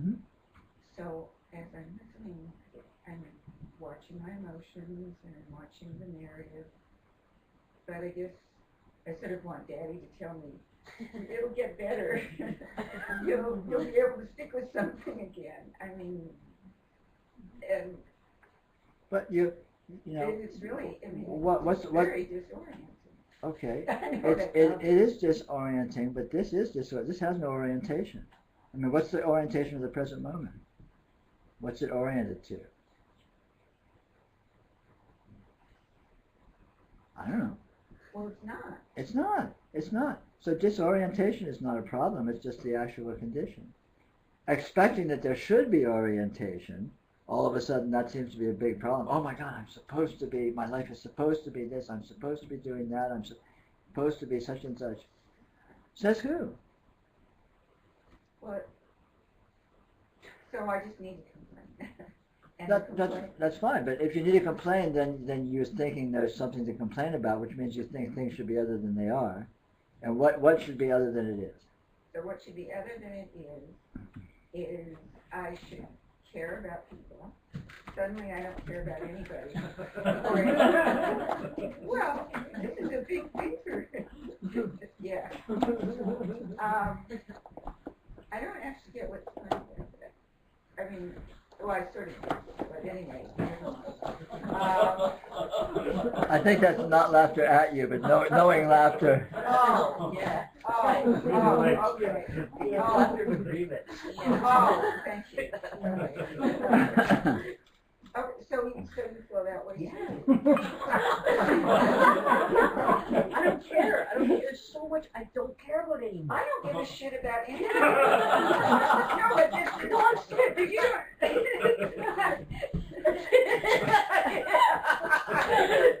I know, but that's crazy. What I'm saying is, I don't care. I don't care about anything. I don't care what I'm doing. I don't care what I'm looking at. I mean, the only thing that I love to do is express it through art. That's the only thing I can find. And sex. Sex is amazing. Those two things are amazing. There's all the rest of it. I don't care. That's why I'm laughing. I understand what you're saying. But I mean, is that wrong? Is that bad? I mean, that's just a judgment I'm placing on it. Yeah, and see, the whole issue here is this notion should. What exactly does that come from, and according to what? According to what standard? According to what? Well, okay, so at least you have art. Yeah, but that's only some days, depending on what day it is. I mean, some days some days I don't care. I just want to watch cartoons. I get that, I get I'm being totally serious. I know, I am too. I mean, I understand, I heard the word should. Okay, so let's just say I'm watching the anguish of nothing that my whole life has ever been about. It's just not there. Right. Okay. So the anguish is just part of it's another energy, Sure. blah, blah, blah, Sure. we know. For some reason, that is not consoling. I mean, and I know not being consoled is part of the thing. I get all of this. Mhm. I just want somebody to say you get through this shit. You don't get through it, but it stops being shit. Yeah. It stops being something that has any taint of problematicness or suffering or difficulty associated with it. You know, but the transition into being with your experience more honestly, more intelligently, can be sloppy. It can be difficult. It can be disruptive. It can be challenging. Because you're switching paradigms. You're moving from being with your experience one way to being with your experience in another way, which doesn't and the two modes don't necessarily have much to do with each other. In fact, maybe outright contradictory in some ways. So when you're kind of in both worlds, it can be jarring. It can be dissonant. You know, you can be sort of being pulled this way and pulled that way, and it doesn't fit. Doesn't make sense. But, you know, you're going where you're going, and if you move more thoroughly into a more direct relationship with your experience, your nostalgia for your old way of relating to your experience will just become a memory. It'll fall away. It's the way we remember our childhood. I can remember my childhood, you know, both fondly and with horror and dread. But it's a distant memory. I'm no longer reacting to it because I've shifted that paradigm effectively enough that it's no longer a meaningful aspect of my life, except in a, you know, vague developmental sense, whatever that means. And this happens. But these, you know, I mean, this is actually a very good point, and this is another fallacy that's all over the place in spiritualities. You know, spirituality is moving into bliss, moving into freedom, moving into joy. You know, ultimately, it kind of is. But the operative word there is ultimately. And the actual transition can be a shitstorm. It can be confusing as hell. It can involve a lot of suffering. It can involve insanity. It can involve criminal behavior. It can involve, you know, major disruption. I mean, it can involve really, really heavy stuff. And that's just the fact of the case, you know, and there's no point whitewashing it. It's just how it is. But life includes all those things anyway, to the extent it does. So it's, you know, it's nothing new. You know, the ultimate consolation is you can't possibly do other than you are doing. You know, it's not like you have a choice. You can't go back. And you don't really know where you're going. You're just going. You're impelled by your own nature, by your own trajectory, you know, of you know where you are, who you are, what's brought you to this point, and that will continue. You know, but just because it's challenging now doesn't mean it always will be, certainly. And ultimately, again, although these transitions can be very difficult, ultimately, when you make the transition into more, you know, let's call it accurately being with your actual experience as it is, you will be glad that you did. You will be glad that you went through that. Again, not that you chose it. But it turns out to be kind of have some nice perks. In the long run, let's say. Thank you. Someone brought up Jed McKenna, and I'd never heard of him until somebody mentioned him. The last time I was here, the next day I woke up and thought about Terrence McKenna, and for some reason went online, and there was Jed. and it's been like this download. And one of the things he says that's really stuck with me is unchain yourself from respectability. And, you know, our whole concept of how life should be has some of that should kind of thing. And I thought about it in terms of like the alcoholism and all of that. Man, I drank for 20 years, but it was definitely in reaction to a major download, you know, whatever you want to call it. And I had sort of the image of, you know, if you put a teaspoon like of sugar in a glass of water, you can let it sit there and dissolve, you can stir it, and you can pick it up and shake it, you know, and it dissolves quicker that way, but it is very rendered. And so when she's talking, I definitely have a sense for that, and also a weird appreciation. I thought, you know, if you want to get out of the box of respectability, addiction is a pretty amazing path. Oh, absolutely. I was so far on the other side of the polarity that it completely shattered me, but threw me way out in a very forceful way. And I can appreciate it now, and yet at times the reflection of it can still. It can be a rough but very powerful path. Yeah. Any extreme behavior can. Yeah, and reading Jed, I mean, I've never heard of him. I guess I'm strong or whatever, but I sat there and listened to 9 hours of him because I couldn't stand to wait for the book, so I audio downloaded it, you know, for 2 days. I sat there listening to it, and then I wandered out to Whole Foods, and I thought, I mean, I felt structurally like something was just disintegrating, and I didn't think I could make it to the checkout line. I was just ready to cry or scream at everybody or something. And the weirdest thing, there was this older woman, and she looked like this little angel. She had this face like, is she psychic? You know, everywhere I went in Whole Foods, she'd show up and smile, and I'm like, and it was so bizarre. I was like, what is going on here? You know, very amazing. But yeah, he's that's a trip, but then it throws me into you say, like we can choose. That really, I guess, on that a lot. You can choose to the extent you can choose. I mean, you may not be able to choose, but don't let that stop you from choosing.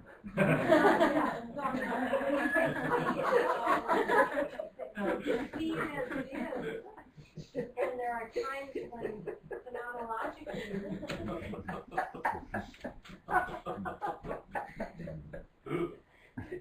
when you look at the same thing and it doesn't look the same at all. Yeah, always. In fact, it never looks the same. No, but I mean radically. Yeah, I know. I hear you. Yeah. With no drugs, you know, not the same. And I hear you. Yeah, I mean, it doesn't matter, but something in me feels it does matter, and the freedom sense of not being caught in an identity, you know, that no stuff, you know, all of that gone. There is this huge sense about it. So I do feel trapped. Sure. Put it out there. But it's good. It's good to notice that. It's good to be engaged with it. It's good to, you know, you're coming up against it. You're not, you know, pretending everything's okay, hiding your head in the sand. No. And that's provocative. That's how change happens. It's through provocation, through rocking the boat, through, you know, like Jed says, it's the first step. You know. No, it's like, what first step is that? You know, I don't know if he's talking about that kind of experience or what, or just not in the box anymore, or one of the boxes, or I don't know. Why don't we have a little 5-10 minute break? We're going to break for lunch in like 45 minutes, so let's try and keep this pretty short, like 5 or 10 minutes if we can, and then we'll have a longer lunch break shortly.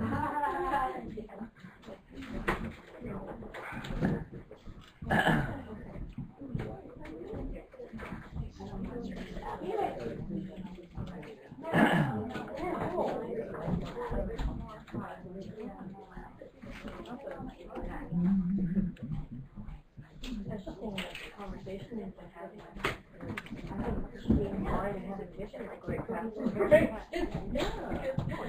I'm finding I'm seeing more and more, but I still function like a blind person. I don't really care. Good shower. I have fun to where everybody else did once I saw.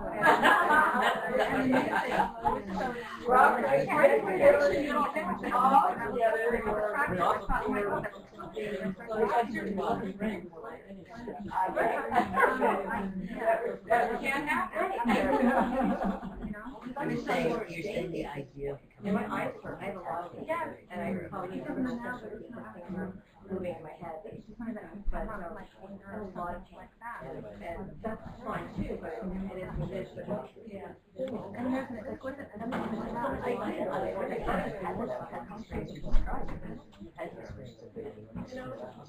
That's what I'm saying, but I also have a time when like you're something like that. I'm not going to act like that. You know. The erosion. If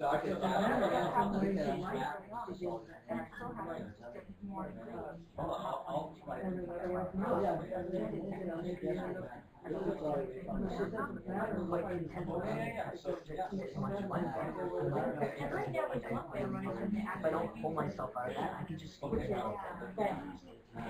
Well, I mean, I would have to make sure people know what's all going on. That's a choice. Or, I started that and be not be able to choose. In a new way, I had it. What happens if it doesn't bring enough money to pay for rent?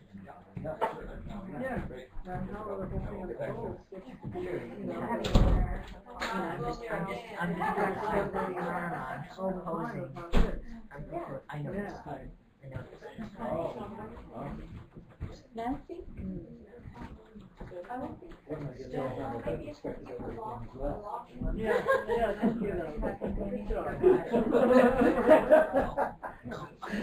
This is the first time I would ever be able to hear that go.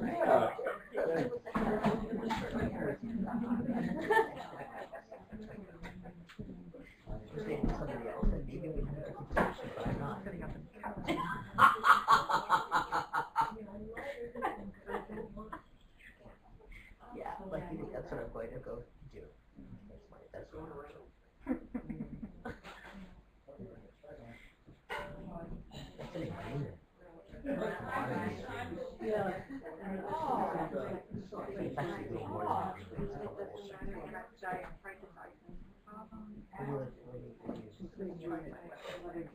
agreement. What was I saying? What were you saying?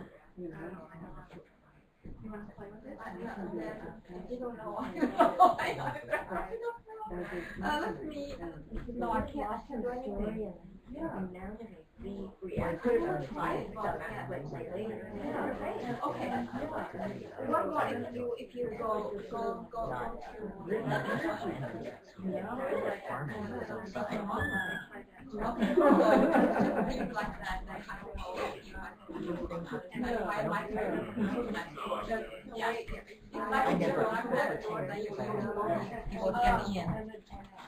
So what changed? What changed? What was the relationship change between that and now that I'm interested in art? Whereas I decided that I was interested. What's the difference? Being interested or not being interested.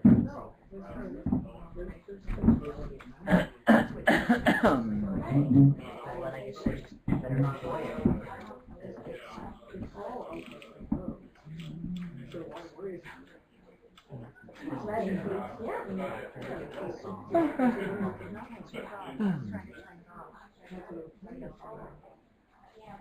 And you just told her I told God.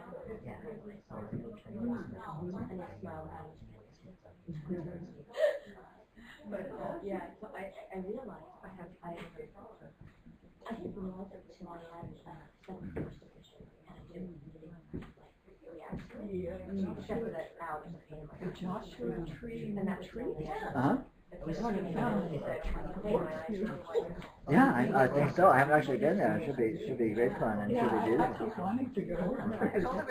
But I wondered how you're going to, is there going to be a certain amount of free time? Yeah, there'll be a little bit of free time. Yeah, it's pretty intense to do that. it is intense. What we're going to do at the retreat's going to be different than this. It's going to be less talking and more experiential exploration. Oh, neat. Although there'll be a certain amount of talking, of course. Inevitable. And there will be free time, but it's only like basically 3 full days or something that we're together, so it will be fairly concentrated.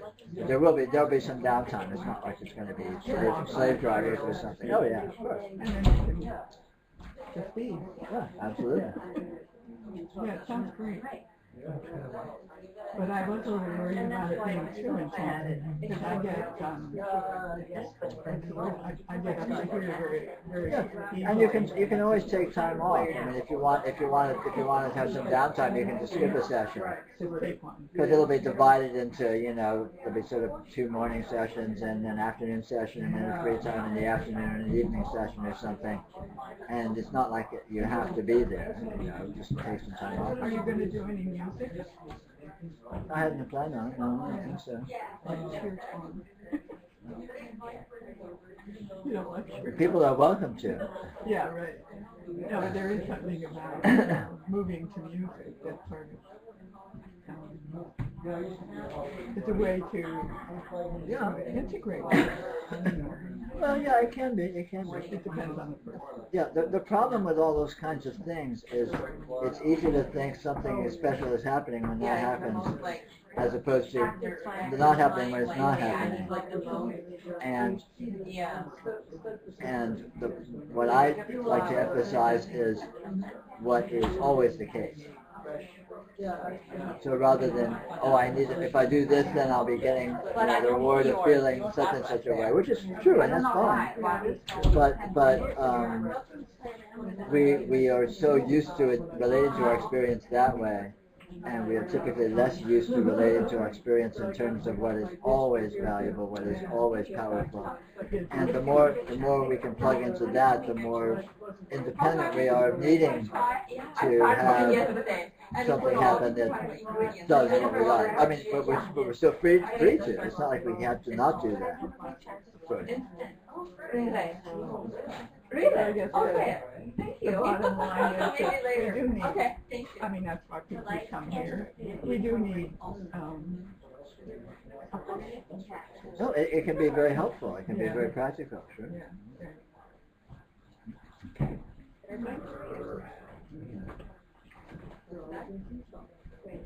Maybe we could regroup.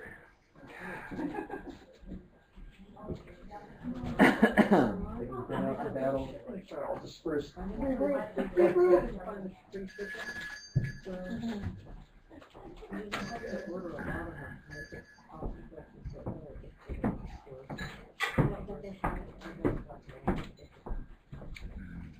Leave it open to each other.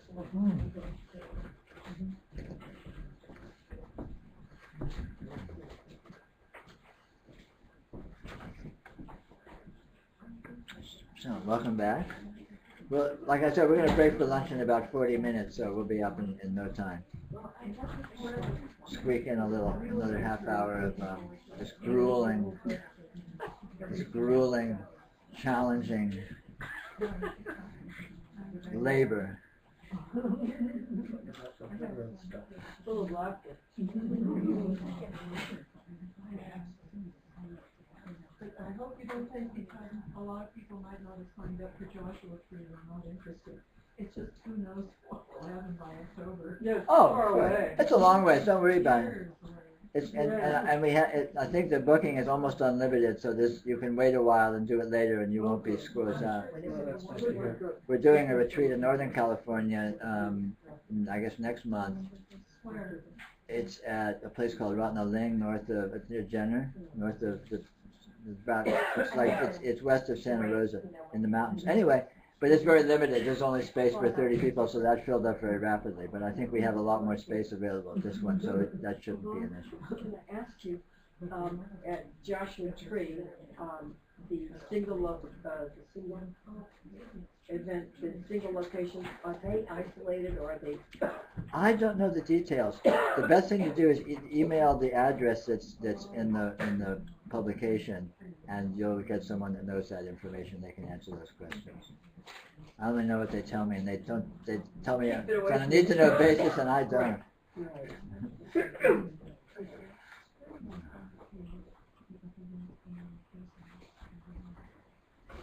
one time I was on a retreat and I was in this very isolated cabin. I was terrified. I couldn't stay in it. They were coming to get me. Went up there and took some Yeah. They can help me. Yes. Maybe in line with some of the discussion, I felt some like depression or despair lately about, I guess, having to do with like a lack of meaning or purpose, and I don't feel like that was ever, I mean, I guess I answered that question satisfactorily, and, you know, I mean, I thought that, well, if I wake up and I help others wake up, then that would be meaning and purpose. Excuse me, can we have a little quiet, please? Thank you. But anyway, I gathered from you that that it's either a moot point or it's been resolved for you, the meaning and purpose question, you know. Because I think that exists for most people, you know. So it seems to me that, well, whatever state you're in, you know, meaning and purpose only exist relative to human frameworks, and this is not a human phenomenon. And when you see that, it becomes irrelevant. It's like success and failure. Humans look at things in terms of success and failure. There's no success and failure here. There's just a bunch of events. So meaning is only relevant when you're relating to things in terms of a limited sort of a, you know, consensus reality, normal human, you know, worldview of what life consists of and all that, which is completely simplistic and not accurate. So, you know, you quickly leave that behind. Kind of an anthropocentric, you know, bias, you know, for most people in a way, you know, which might not exist from the... Well, that's the point. Yeah, but that's a big point. Yeah. Yeah, what's happening here is not human. You know, there's no human beings in this room. A human being is a complete misunderstanding of a phenomena which is completely beyond human.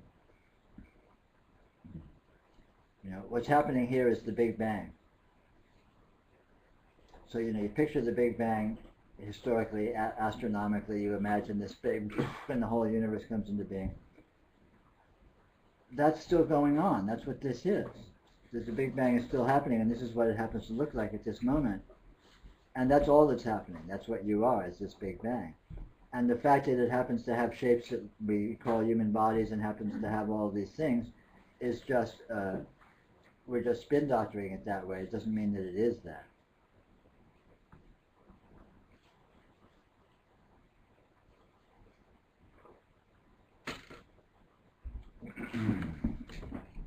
You have said that it's eminently, I don't know, I'm just paraphrasing or misquoting, but eminently meaningful or whatever, what you experience, right?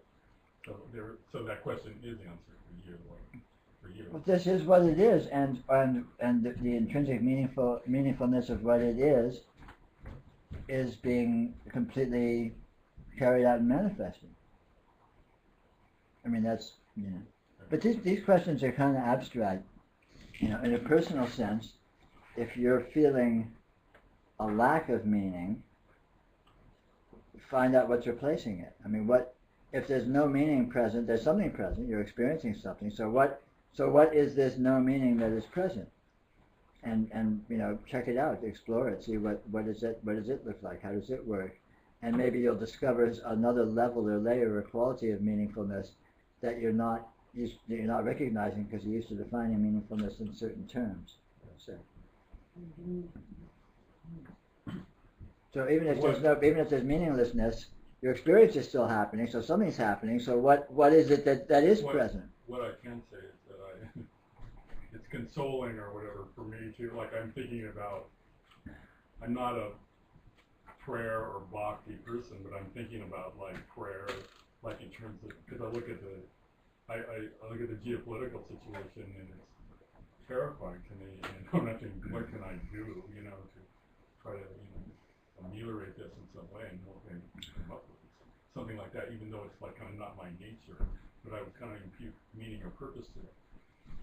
Yeah, but why is the geopolitical situation terrifying? Civilizations fall apart all the time. Well, Historically, civilizations fall apart. Happen all the time. No, but war happens all the time, and thermonuclear is just the kind of weapon that's around. You know, and the horror of war happens all the time, and bodies get chopped up, and people die. You know, always been that way, always will be that way.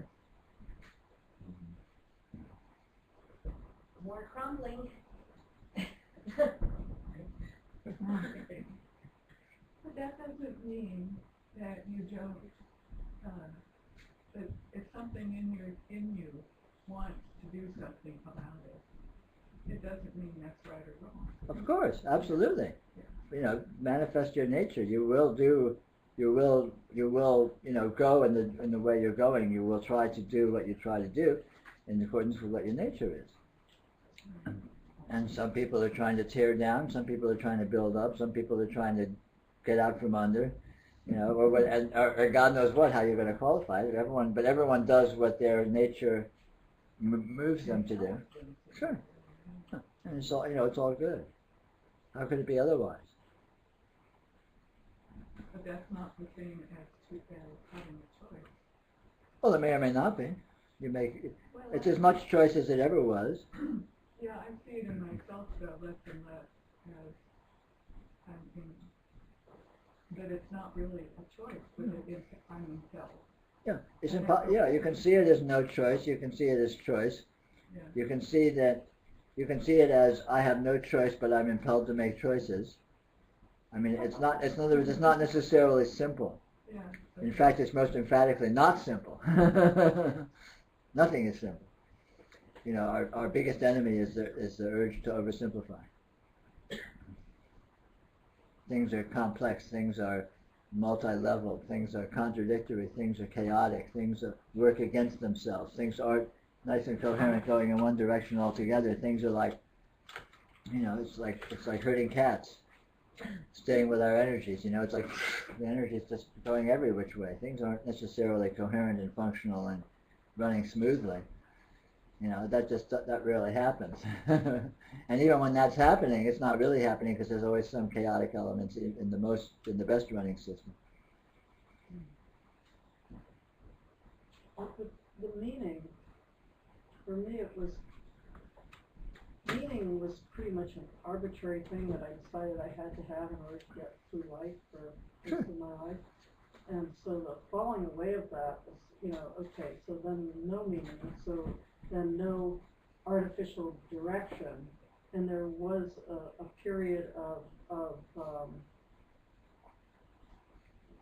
maybe I would say a dull confusion, which has given way to, as you know, as aliveness is waking up and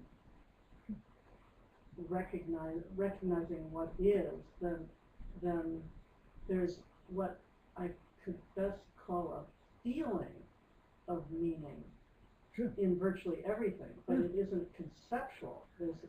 Conceptually, meaning is ridiculous. But that conceptual thing has been replaced with something more. It feels more real, but you know, can't really put words about it. But it isn't. It doesn't feel like a lack of meaning. Yeah, you know, I mean, a basic rule of thumb is concepts are small, concepts are little, concepts are puny. Reality is vast, reality is multi-dimensional, reality is deep, reality is rich and luscious. And moving from relating to your experience to some degree of conceptualization to letting it be what it truly is moving into more, not moving into less. Yeah. You gain, it's an increase, it's moving toward vitality and actuality away from the small little stultified, you know, death. That's what it feels like. It just feels like it's continuously multiplying. Yeah. It is. It's like a magical cornucopia that whatever you take out of it, there's twice as much there. Yeah, and it's really interesting to be having that experience as, you know, I'm aging and seeing, you know, the body getting older and it's like, and at that same time, there's, it's like this, magical cornucopia more all the time. Remarkable. This is, this is a very strange thing that's happening here. It's not linear, it's not simple, it's multidimensional, it's magical. It works in ways that make no sense whatsoever. And it's never endingly generous and bountiful and giving forth of just never ending nourishment and lusciousness and fulfillment. It's the nature of what it is to do so. And the more nakedly you are with it as it is, the more you noticeably participate in it. I've noticed that how I've always approached spirituality has been more like damage control. Like, just going from problem, trying to solve problems and trying to get rid of that problem, and that's like trying to plug a big hole in the sand by the beach, keeps filling up. And I just had a big laugh the other day. I was thinking about how I was in college, which is extremely neurotic and just really locked up in problems. And I laughed because there was, I thought that the way to get rid of problems was to kind of dissect them and unravel. And it's very confusing and complex, and it's really human understanding. And they aren't that way at all. No, I laugh because all of a sudden it's just they're like straw, looking at it. The straw, what? Straw man. Yeah. And this whole thing is you have your problem. Let's look over there. Look at everything happening outside of it. Everything else, all problems are happening in the context of no problems. Yeah. And the no problems is actually far vaster than the problem. That always. Yeah. You look at all our problems here on Earth. Look how big the galaxy is. Earth doesn't even appear on the scale of the galaxy. It's non-existent. It's not even small. It's just not even there. So who gives a shit if life on Earth is decimated? It's minuscule in the scheme of things. And analogously, in the universe of our so-called personal functioning, all of these individual problems and all that are these minuscule little events taking place in this vast actuality, this vast presence, which completely transcends them. I mean, in every way. What's happening here is so beyond the most elaborate problem you can possibly conjure up. And simply noticing that fact, the problems don't go away necessarily, but they reveal themselves as so small as to be laughable. It's like, I don't mean to need any kind of therapy or anything, because I'm sure it's very helpful, but my little experience with it is helpful, but at the same time, it seems like there's, as you said before, it's like defining problems into existence. It's like I kind of freeze them in order to work on them. Yeah, sure. It's very inefficient. I mean, what I recommend is the short path. It's the absolute epitome of efficiency in terms of spiritual work, and it is enormously powerful. It is radical. It's potentially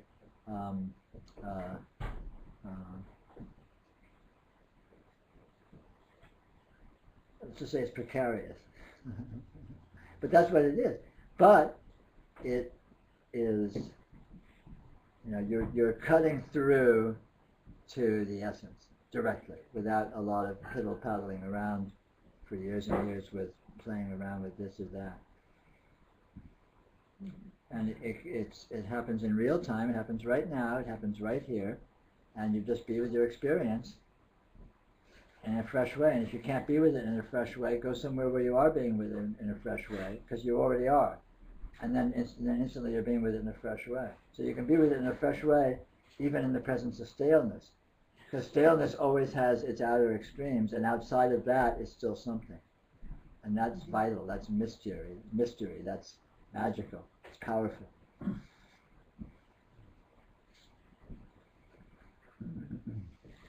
Back to the subject of meaning, one thing that I've been noticing just now as we've been talking about it is that there's an aspect or a definition of meaning that's it's a sensation, that we have when something in our experience reinforces our sense of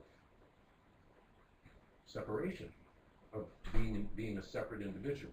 And maybe, yeah. I, in my experience, am experiencing the significance of me as a result of whatever it is that's going on, and that's when the sense of me starts to fall away, that aspect of meaning starts to fall away. Right. But really, when that happens, it does allow us to see a deeper sense of meaning that is, independent of a separate sense of identity. Everything is really in a way more meaningful. Yeah. If we're able to really make the shift the rest of the way. Yeah. I think that's true. I think that's a very good observation. Because, as you say, and as we were mentioning earlier, when meaning begins to fall away, it's not like there's nothing. There's something there. And it may not be what you're used to relating to as meaning, but it's something. And by being something, it's a positivity. And by being with it as it is, even though it's not in the context that you ordinarily would call meaning or relate to as meaning, maybe you will discover something there that is valuable and that may suffice for meaning or become a deeper meaning or whatever.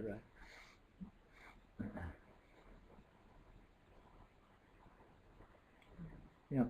The more actual is intrinsically more valuable than the less actual. It's a good rule of thumb. And our conceptual ideas about our experience are less actual than the experience itself. And anything that's in the superstructure of definition, like self-referentiality, the meaning of my life, success and failure, all these kinds of things which exist, sort of as relative definitions within some philosophical construct that we hold more or less loosely and more or less unconsciously, are less actual than the actuality of the presence of our real-time experience.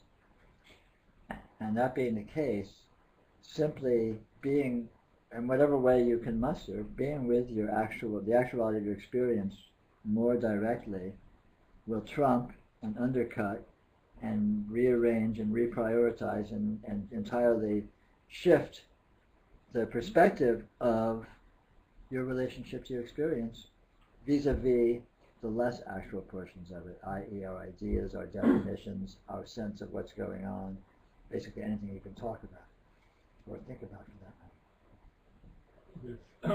This book, Dropping Ashes on the Buddha, the question is some guy close to enlightenment and furiously smoking and blowing smoke into the Buddha's face, and you're the Zen master, and what do you do? But it seems to me that's when we take this dilute, it's like taking a dilute acid and putting it over ourselves with creating the problems or reaffirming the problems, or blowing smoke at the statue of the Buddha, and there's the koan, the cat bowl is broken, but the mouse is eating cat food, and that's kind of like the answer, because it's kind of breaking out of conceptual thought into experience, not bound by that.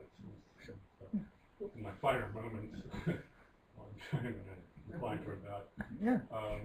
But the other question I have earlier is just like the haiku, when you hear haiku, like real haiku, is that just, that's kind of the best you can say about, the experience, Well, any artful use of language or art for that matter, intrinsically, or any art at all whatsoever, is powerful and is meaningful because it indicates and connects with the transcendental nature of experience.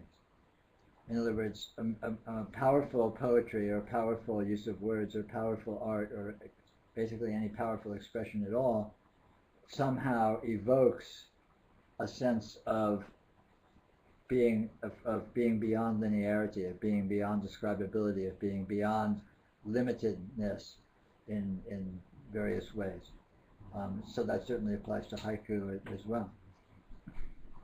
And all of that is part and parcel of what we're talking about here today, which is that all of these means do that, and these are socially honored techniques and vehicles for that kind of a revelation. But you don't even need the means, because your experience intrinsically is already that. No matter how clamped down your experience is and how linear and how identified and how solid a narrative you have about who you are and what's going on and what your life is, that's all taking place in a context which completely transcends it. Your experience itself is more than that, explicitly more than that, and obviously more than that. And it's already accessible because you're already experiencing it. So you can by noticing that, by just letting yourself notice that you're experiencing the inconceivable right now, even as you're busy conceiving, you get to access that very directly and efficiently. I thought of another sort of metaphor, and they're all limited. In terms of spirituality, but like a crock pot, set myself up, a crock pot that has, this constantly changing mix within it. I mean, every second, the heat, the duration, the ingredients, and so forth. And these are like the qualities of nature or goodness.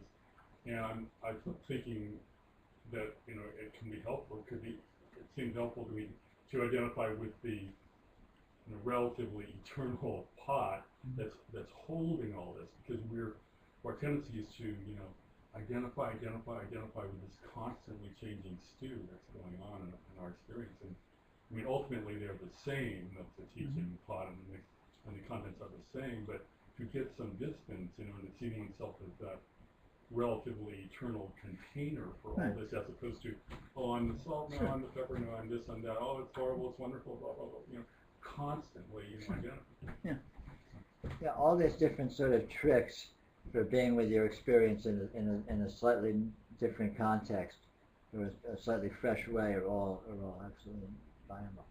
I just want to say in response to haiku that Walt Whitman couldn't be more opposite than haiku in terms of poetry, and he takes me into the transcendental instantaneously. Because again, it's not about the form; it's about the artistry, exactly. And that applies to any medium. Exactly. I mean, any art is valuable to the extent it evokes the transcendental. Exactly. I mean, I would just define art. I think that's a definition of art. Art is that which evokes the transcendental. If it doesn't, it's just form, and who gives a shit?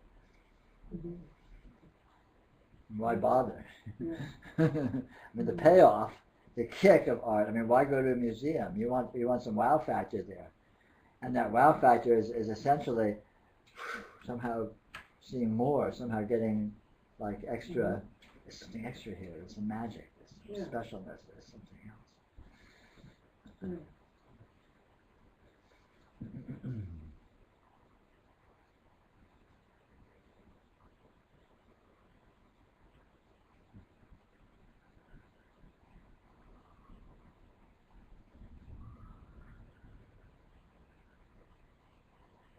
Peter, how do you feel oneness in a situation where you're competing with somebody, whether it be a card game or tennis or what have you? Your experience is always one. Your experience is what? Your experience is always one. The field of your experience. You may be appearing in it, and you may be competing with someone else who's appearing in it, but you and your opponent are both appearing within this one field of your experience. And you're competing directly with that opponent. Sure. So what? It's hard to feel one with them when you're competing with them. Well, but if you're identifying with your intention, with your intent to win, and they intend to win, and you can't both win, that's a very limited game structure within a whole. The goal of experience is not to win, but to continue, and experience will inevitably continue. So experience wins whether you win or your friend wins or your opponent wins. I mean, life goes on for the losing team. Surprisingly enough,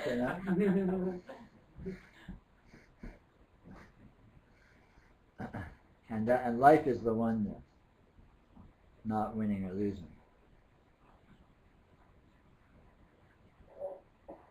Your attention is just play the game.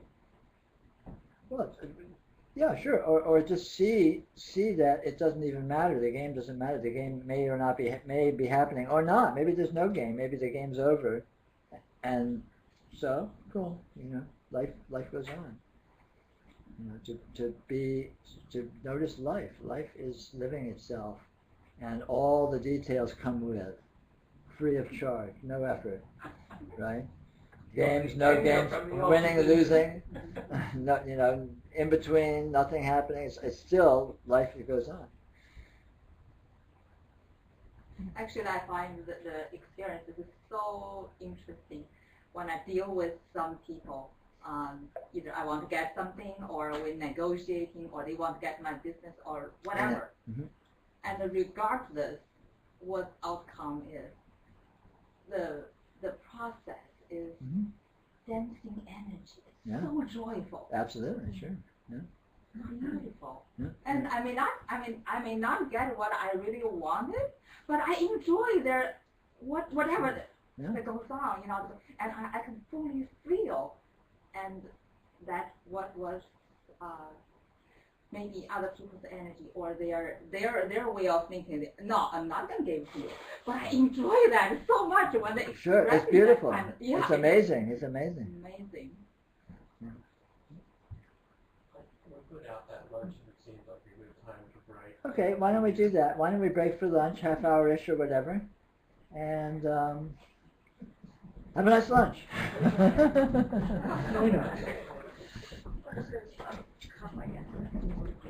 I'm going to sign off online. Online people will be back in about half an hour.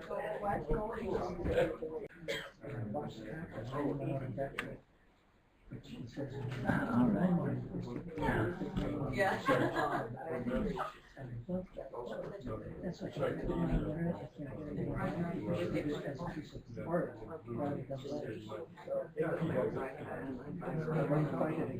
There you go. So clear.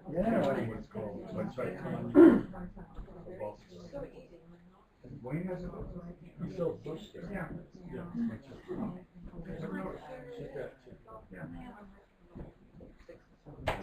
Wearing a shoe. Two out of one.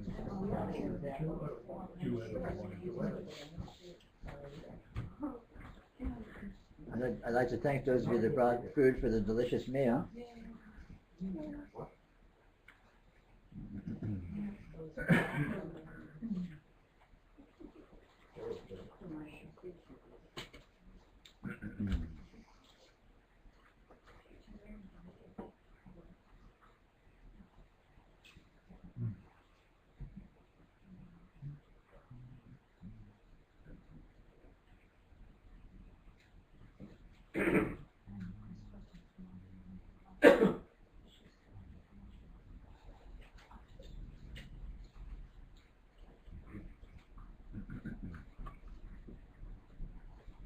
Well, I found out who all the tennis players were in the group. Maybe that's the oneness that I'm looking for. And you found more competitors to compete with, too. More people to beat.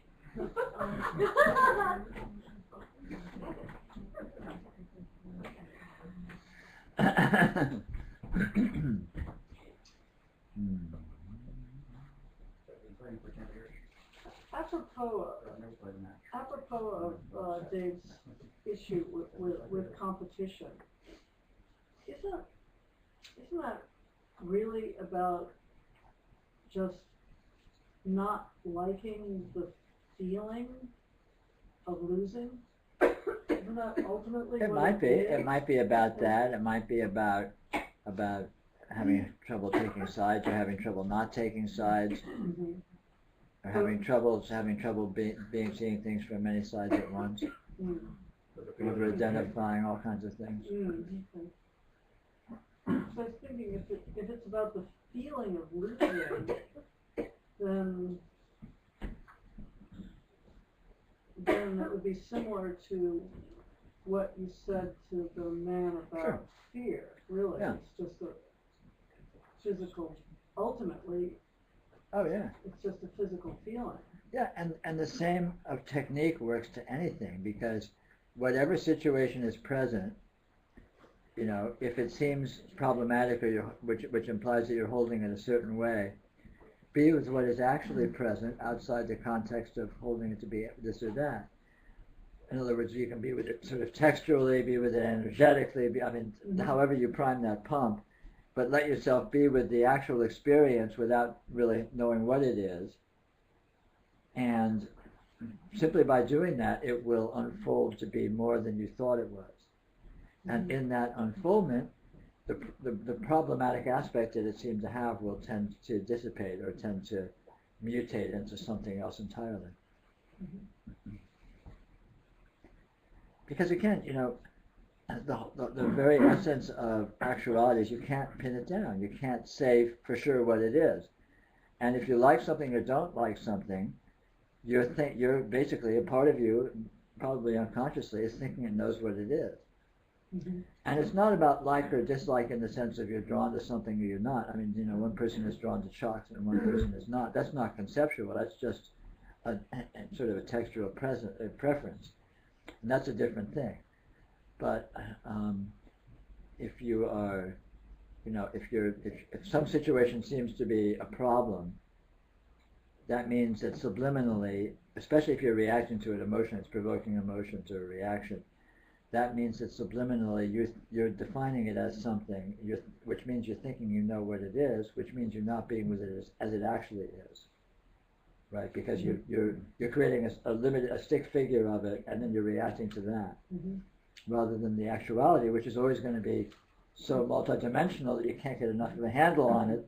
Yeah, you also can't grasp it. So so your thinking, you know what it is, has to disappear, and then the reaction essentially shifts with the disappearance. And simply going to the direct experience, it becomes obvious directly that you can't know what it is, and so it transcends. You travel outside of that, all that definition and stuff, without even needing to address it or deconstruct it or anything like that. So you kind of solve the problems by undercutting them. Go to the root phenomena of what is present as experience, and in that context, the problem will just no longer be relevant.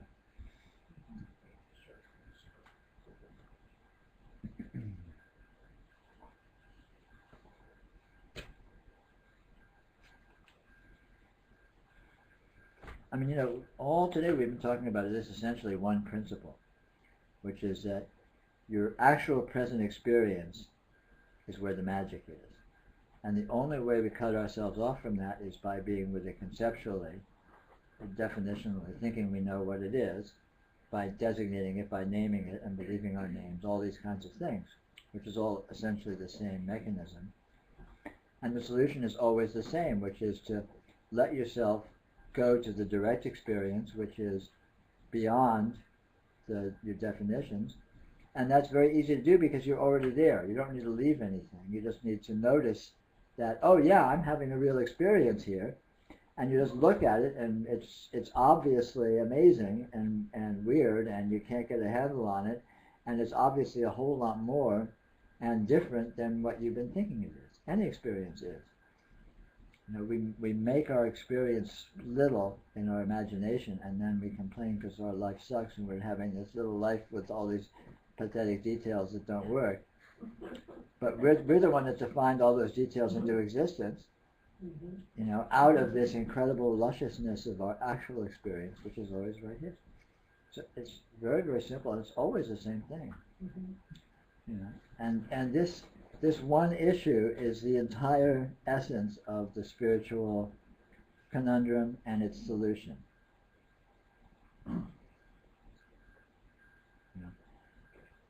Reality is present already, and all you need to do is notice that fact, and that constitutes the absolute pinnacle of spirituality. That constitutes realization, that constitutes liberation, that constitutes realization of the Atman, that constitutes, you know, all of these glorious, wonderful, you know, treasures that you hear talked about in all the spiritual literature and teaching.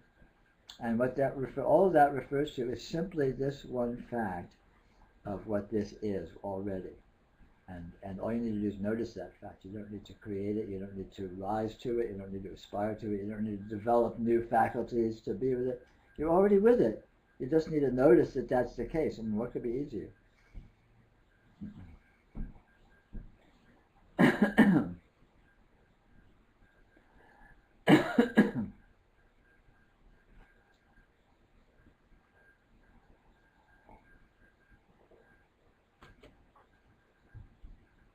So when you're having a problem with someone, a family member, Mhm. so you're talking about that,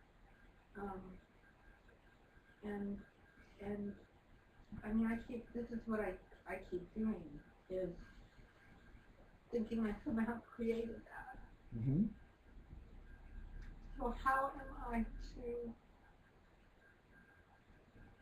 and then I go to that part where I want to let go of it, or I do let go of it to an extent. You know what I mean? It's like, seems like I keep getting drawn back into it,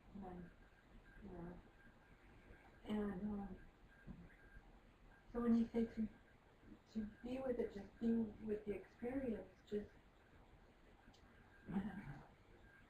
on a feeling level, see how it is on a feeling level, is that? On an experiential level, what is it that is present as the experience? Experience consists of the presence of sight, sound, touch, taste, smell, thought, and various perhaps other subtle energies in consciousness that we don't have designations for, but they're all roughly the same kind of thing. That's what your actual experience is. So when I see you, I don't see a person. I see shapes and colors. When I think of you as a person in relation to memories of things that I recall from our past exchanges and all that. But all that's present there is thought. Light is present there. So I'm being with what is actually here rather than assuming that my version of it is accurate. So if you're having problems with a family member, if the problem, if there's a disagreement, then there's a disagreement, for example. If one person wants something and another person wants something else, then that's just simply how it is. How does it work out? Well, it depends on the resources each person brings to bear on the situation. And all that's just relatively mechanical. I mean, that just works itself out. So there's nothing happening beyond that. It might be emotionally stressful if you think it should be different than that. But because I feel that I have done nothing to provoke it. Well, of course, you don't need to provoke things for them to be the case. Yeah. We didn't do anything to provoke this pathetic government we have, but we got it. I mean, you don't cause things. Things evolve because of the circumstances that they're in. Your family members behave the way they do because of who they are and the situation that has brought them to where they are in their whole history of their lives, which you may be a participant in, but you are also a participant. You also behave the way you behave because you're who you are and also have this chain of events that brought you to where you are.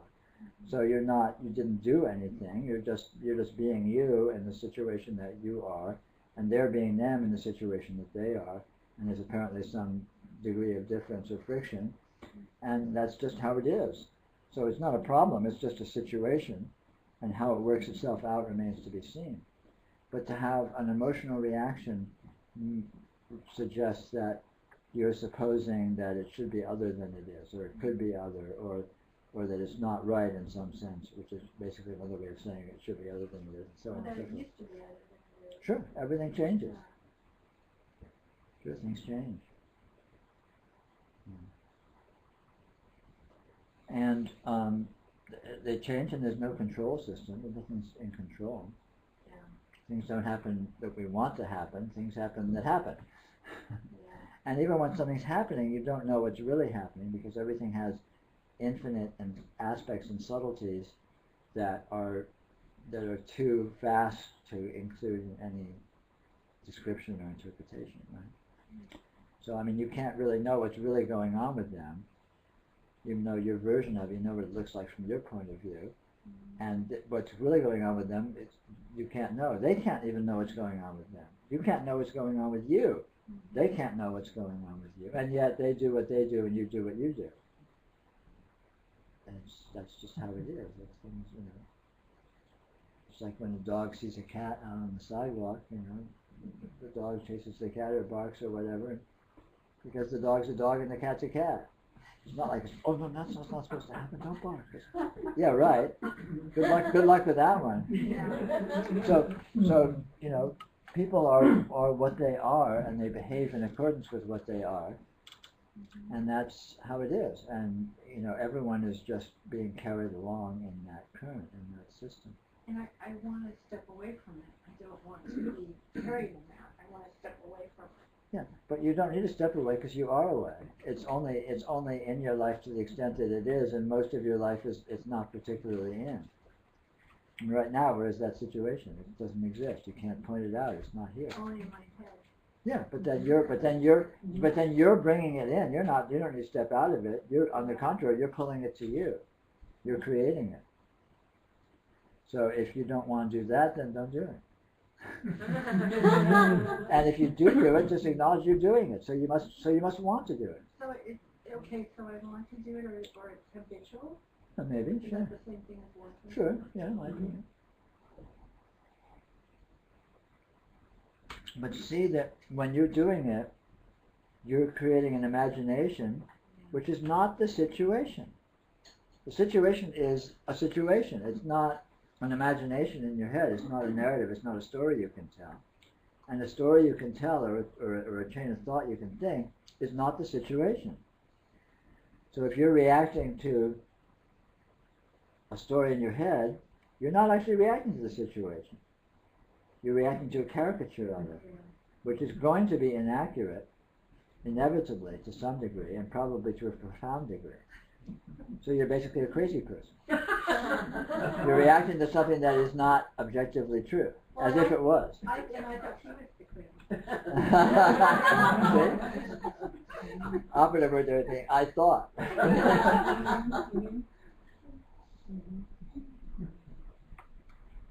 So the way to be free of it is to see that you are free of it. It's just there. It's where it is. You know, it's like you're free of the front yard because the front yard is over there in the front yard. It's not. You're over here. It's not. You know, it may exist. It may show up in your experience from time to time, but you're not stuck in it. You're not tethered to it. And when it's not in your experience, you don't need to recreate it or think about it or go to it. And even when it is in your experience, you can shrug it up and say, this again, whatever. I mean, how can we control all what other people do? We can't even control what we do. Well, because you want to solve the problem. Well, sure. But you solve the problem by giving it your best shot and your best efforts, and having done that, then you can let go. You know, and again, solving the problem means working with the problem. It doesn't mean working with your fantasy of the problem, which is just sort of self-indulgent storytelling.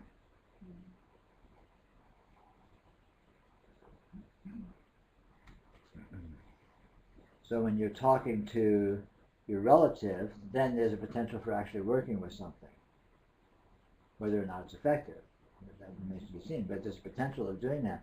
When you're not actually talking to them or writing to them or in some way directly interacting with them, you're not addressing the problem at all. Right? And if you think you are, if you're mulling over it or something like that, it's probably just more kind of insanity where you're just wallowing in your version of it, which is not the real thing. It's a caricature of it, right? So planning what you're going to say to that person is wasted energy? I don't know. Might be, might not be. I mean, you shouldn't really need to plan it. If you're integrated with what you want, it'll just come out. And planning it, if anything, will gum up the works because they will sense that what you're saying is contrived. And if it's contrived, it won't be as powerful. You know, an honest, naked, direct expression of what you truly think or feel or want is much more powerful than a carefully contrived, well-worded argument of it. And I was thinking that because I was silent for a while, and I thought because it was better not to engage Right. he was doing, and I didn't want to get called into that. Sure. Told you never to call me here.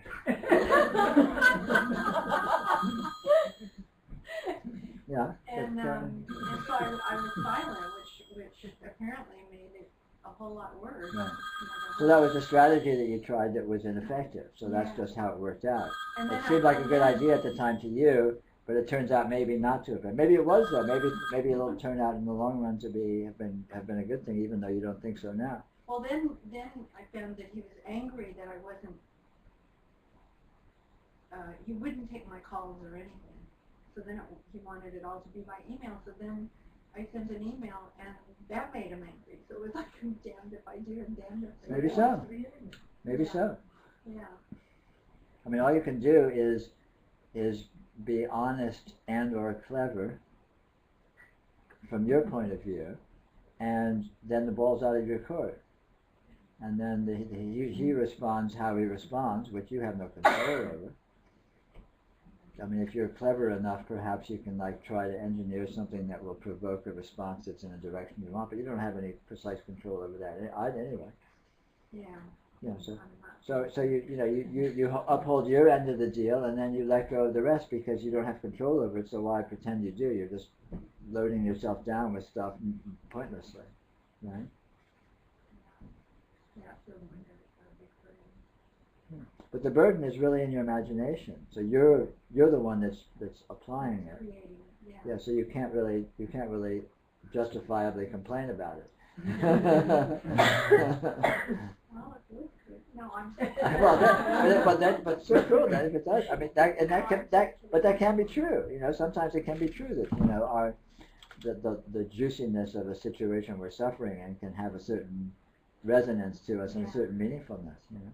Well, then at other times when I talk about it, I feel really badly about myself when talking about it, and I find that too. But there's this compulsion to talk about it because it's all have a tendency to hold it inside me. Yeah. But if you feel bad about yourself, then that reflects that you have ideas about yourself and what you are and what you should be and all this sort of thing too, which is again more oversimplifications. It's more caricatures. You know, you can't, and so you're feeling bad not about yourself, but about your idea of yourself, which is not you.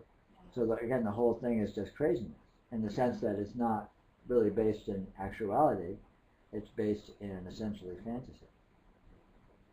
I mean, not that it's wholly entirely divorced from reality, but it certainly doesn't capture it. You see what I mean? It's not comprehensive. And again, you don't need to stop doing it. Just see that that's what's happening, and just in that seeing, if you can see that's what's happening, just in that seeing, it will tend to open up. It will tend to be less entrapping and less, stuck. Feeling.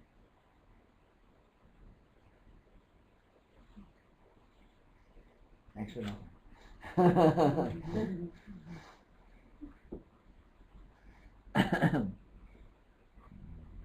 I'd like to go back to planning. In a business situation, are you saying that just an instantaneous response is better than response? Well, it depends. It all depends. Not necessarily. I mean, there's no rules.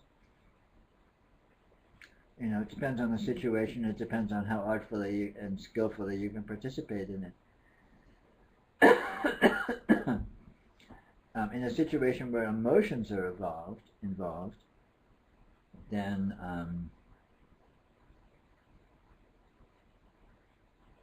well, you can't generalize. Whatever. You can't generalize. But when you're participating in any kind of exchange, you will do so more powerfully the more thoroughly you are engaged in the reality of your situation and the situation. Even if your behavior is more contrived and manipulative, still if you're coming from a perspective that is true, it will have more force. It will have more of a reality base than something that's just sort of a castle in the clouds.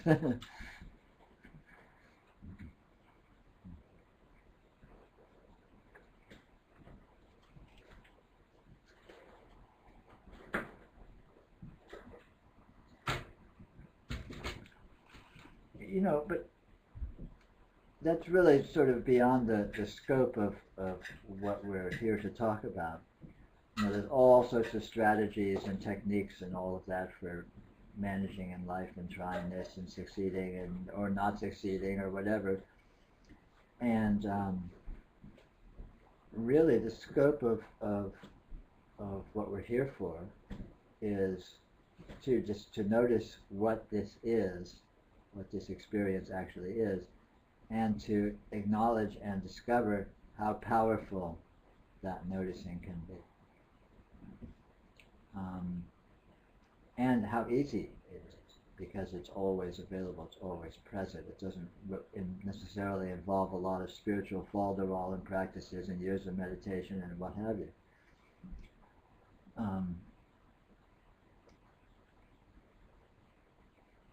And that it is ultimately profoundly beneficial to do so. It is liberating, it is empowering, it maximizes the efficiency of your performance and the intelligence of your engagement with your circumstances and blah, blah, blah, blah, blah, so on and so forth. It's hard to come up with an argument against it. It will make you a nonconformist is probably the best I could come up with, and I don't think that's a bad thing. But if you weren't a nonconformist already, you probably wouldn't be here. In most cases.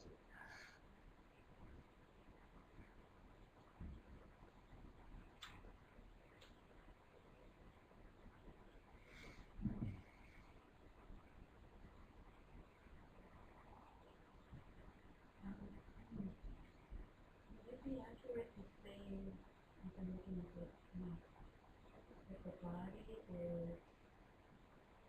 a body of sensation, that the body is more of a sensation and feeling than it is, well, it's not solid, so, is there something to that? Yeah, absolutely. Everything is a sensation. There's nothing but sensation.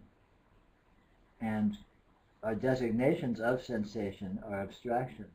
So we have sensation, and I can say, in this field of sensation, I'm going to designate this portion of the sensation as my body, this portion of the sensation is the room of this house, this portion of my sensation is people in the room, this portion of my sensation is the floor. But it's all the same sensation, and the designating of it as this and that is just an abstraction, abstracted from the direct sensation, right? I mean, your field of vision is all one thing. It's just it's sort of a fuzzy-edged oval of light that's present in your consciousness right now, right? And it's got a lot of shapes and colors and all that stuff. But it's basically all the same thing. It's just light. It's not telling you that there's lots of different things. It's not telling you that this is a room and this is a wall and this is a person and this is a chair.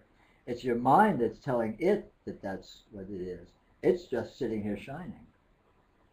It's just this field of light, this present oval of light present in your consciousness. No, I mean, isn't that the case? The same with what you hear. You hear, you say, oh, I hear the word that someone is saying here, or a sound that someone there from out on the street, or the sound of someone rustling in their chair. But all those designations, all you hear is just sound, just a field of sound, just all sorts of sound all jumbled together. And it's your mind, it's your analytical mind, essentially, that designates it as this and that and supposes it's separate. This field of sound isn't saying it's separate.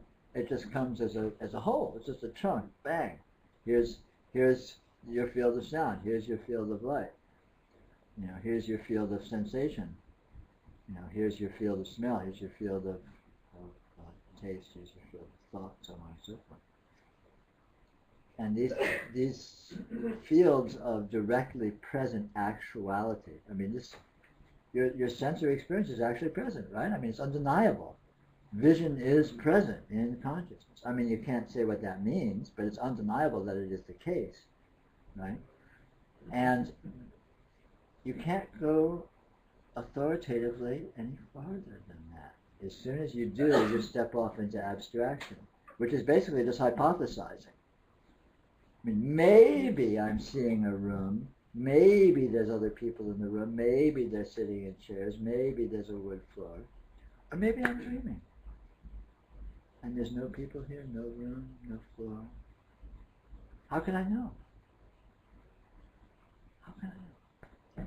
But that seeing is happening is undeniable. But you see what I mean? But then when I want to qualify it further, I have to step into abstraction. I have to step into imagination.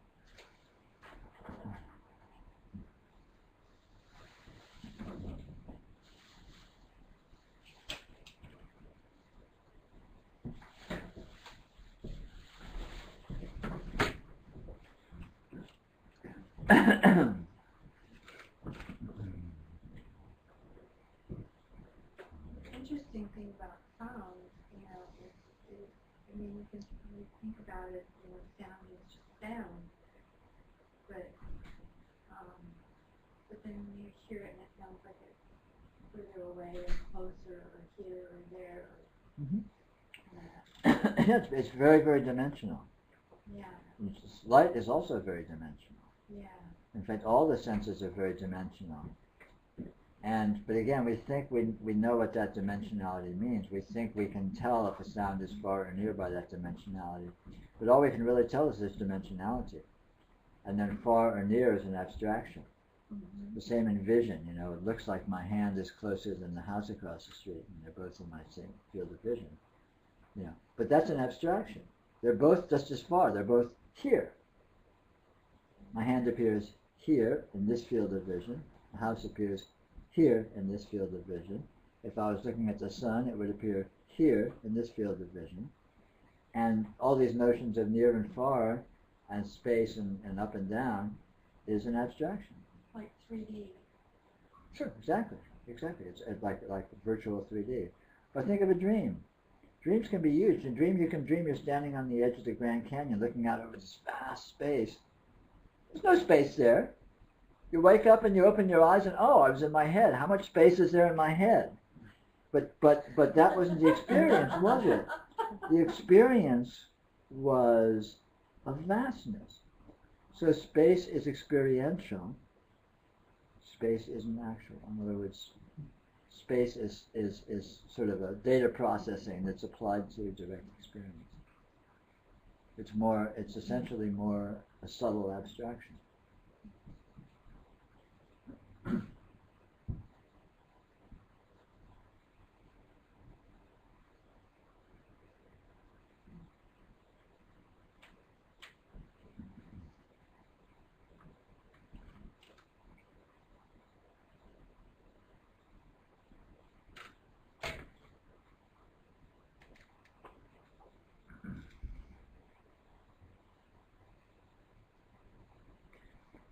The main reason why noticing this is valuable is that all of our problems and all of our stuckness exists in the realm of abstractions.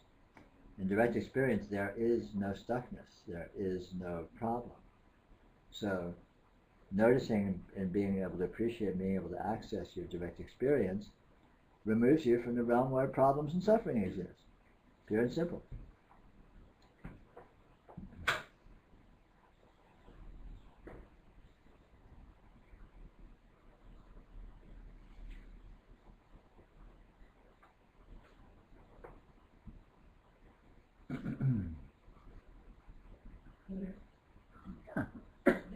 There's conceptually getting right. And hearing and then there's energetically,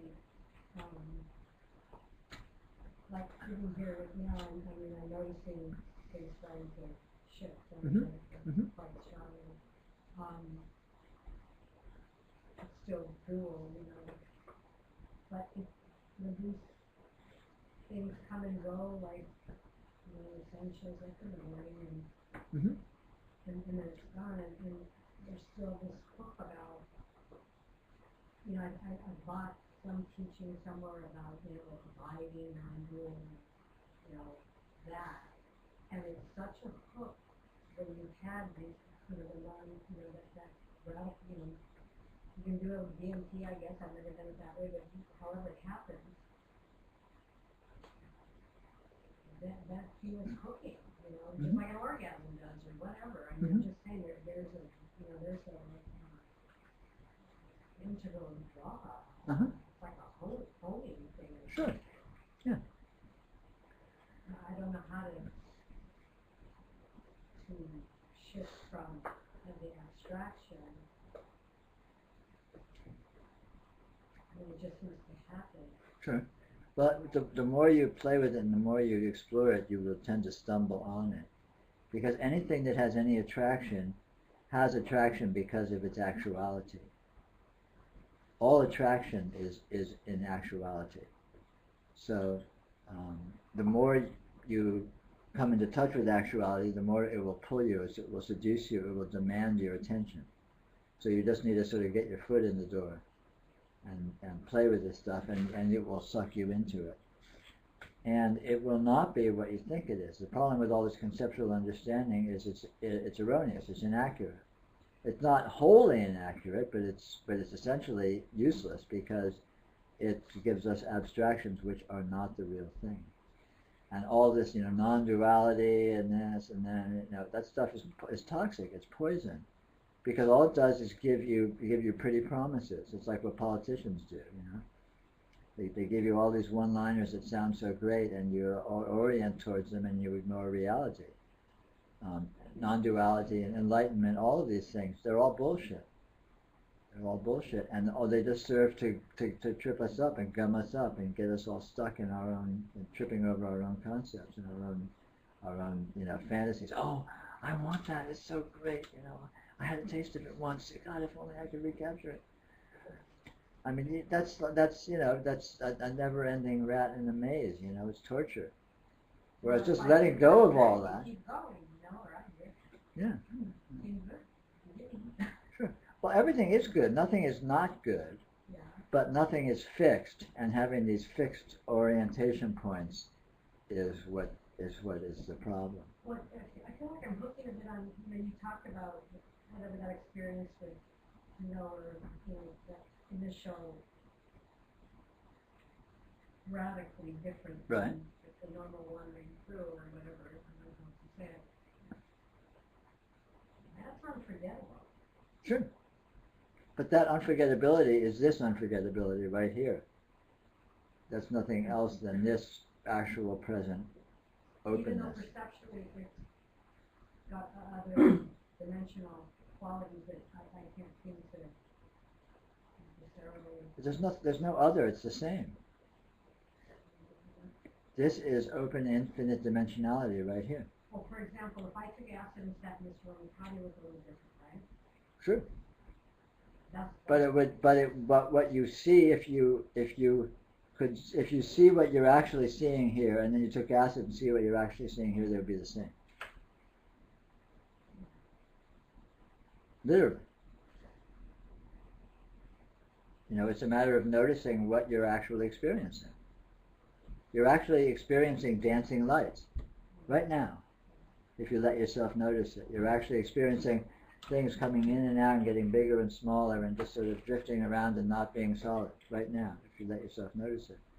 You're experiencing a complete, being slammed into this point of view and then slammed into that point of view and slammed. That's what experience is. But we don't notice it. We dumb it down. We put this heavy-handed normalcy filter on it and supply this kind of, sameness, and the next minute's kind of like the last minute, and it's lies. It's lies. We lie to ourselves, and we get sucked into our own bullshit. Experience is wild and crazy and totally out of control every instant. And you're experiencing that right now.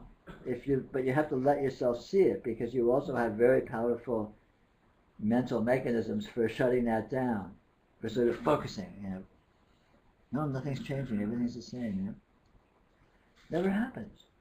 Experience is constantly changing. So the energetic sensations are related to how much overlay may or may not be. Well, it's all the same thing. There's just this field of energy which behaves as it is, and it's subtle and gross and stable and dynamic, and it's everything. It's not one thing or another thing. It's overlays, it's fundamentals, it's all of these different ways of looking at it. It's beyond that, and yet it's right here. It's just, oh, it's inclusive. It's just this big melting pot of crazy qualities. Experience is crazy. Just notice how crazy your actual experience is. Like right here, right now, just what you're seeing. I mean, just look at your field of vision and notice it's nuts. I mean, I don't know how. I mean, the challenge is it's impossible to put this stuff precisely and concisely. And I feel like there's sort of this intuitive sensing, and then there's running it down. Yeah, sure, and they're both there, and that's cool because they're both actual, But they start interpenetrating. Sure, oh yeah, they interpenetrate, and one comes to the forefront, and another comes to the forefront, and it's all out of control, and it's zooming in and out, and I mean, it's all very unstable. It's very dynamic. But you can notice that in whatever way you can, and you may not notice it like heavy-handedly, but just to notice it a little bit is great. It's like you don't, to sink the boat, you don't need to blow it up. You just need to put a little hole in it. Just put a little hole in it, and the boat's as good as sunk. It may take a while. Or like being a little bit pregnant. You don't need a little bit pregnant will do the trick. So likewise, just noticing the actual, the slippery actuality of your experience. Just touch that. Just notice it. Wow, yeah, there's some really weird stuff going on here. Even if you don't like the whole hog, get it the whole, like major, huge, transforming experience all at once. Just notice that a little bit, and it's like being a little bit pregnant. And you just play with that, and eventually you will move into that spontaneously because it's true, it's powerful, and it will seduce you. It'll pull you because it's real, and reality is the most seductive thing there is. It's juicy. You get a payback. I mean, you get a major kick from the real thing.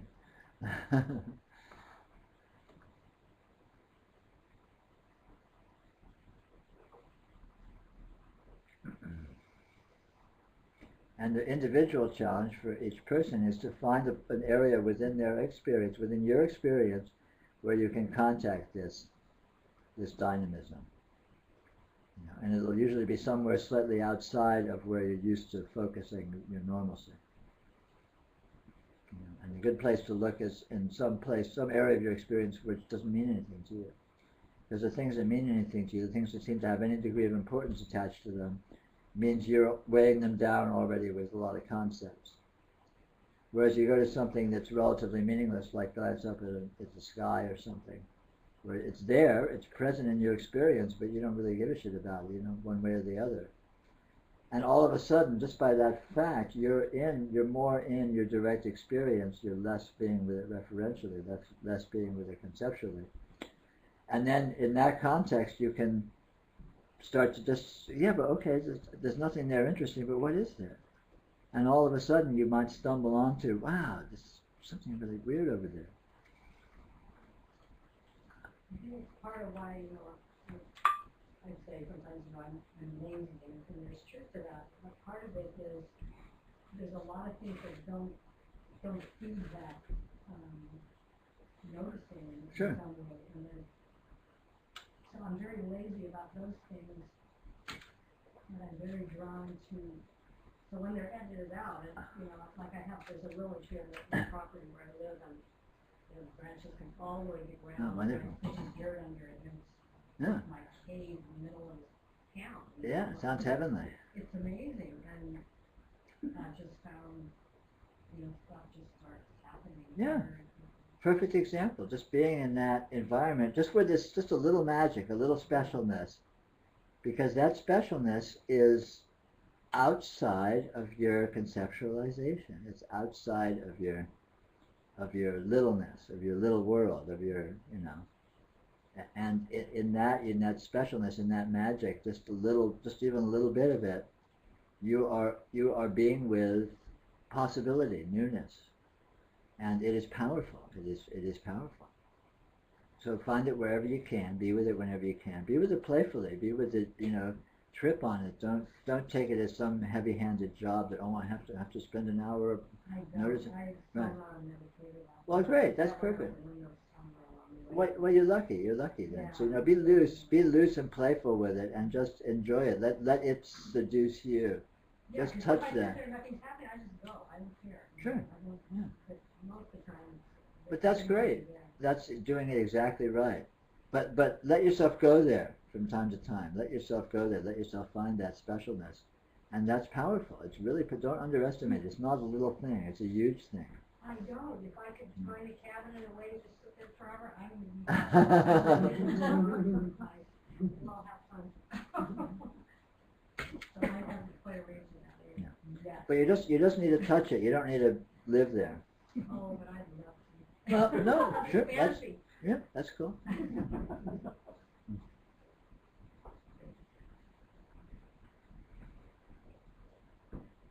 I find that I kind of hooked up on some of the reality show, music kind of. It just you just feel the richness to hear it.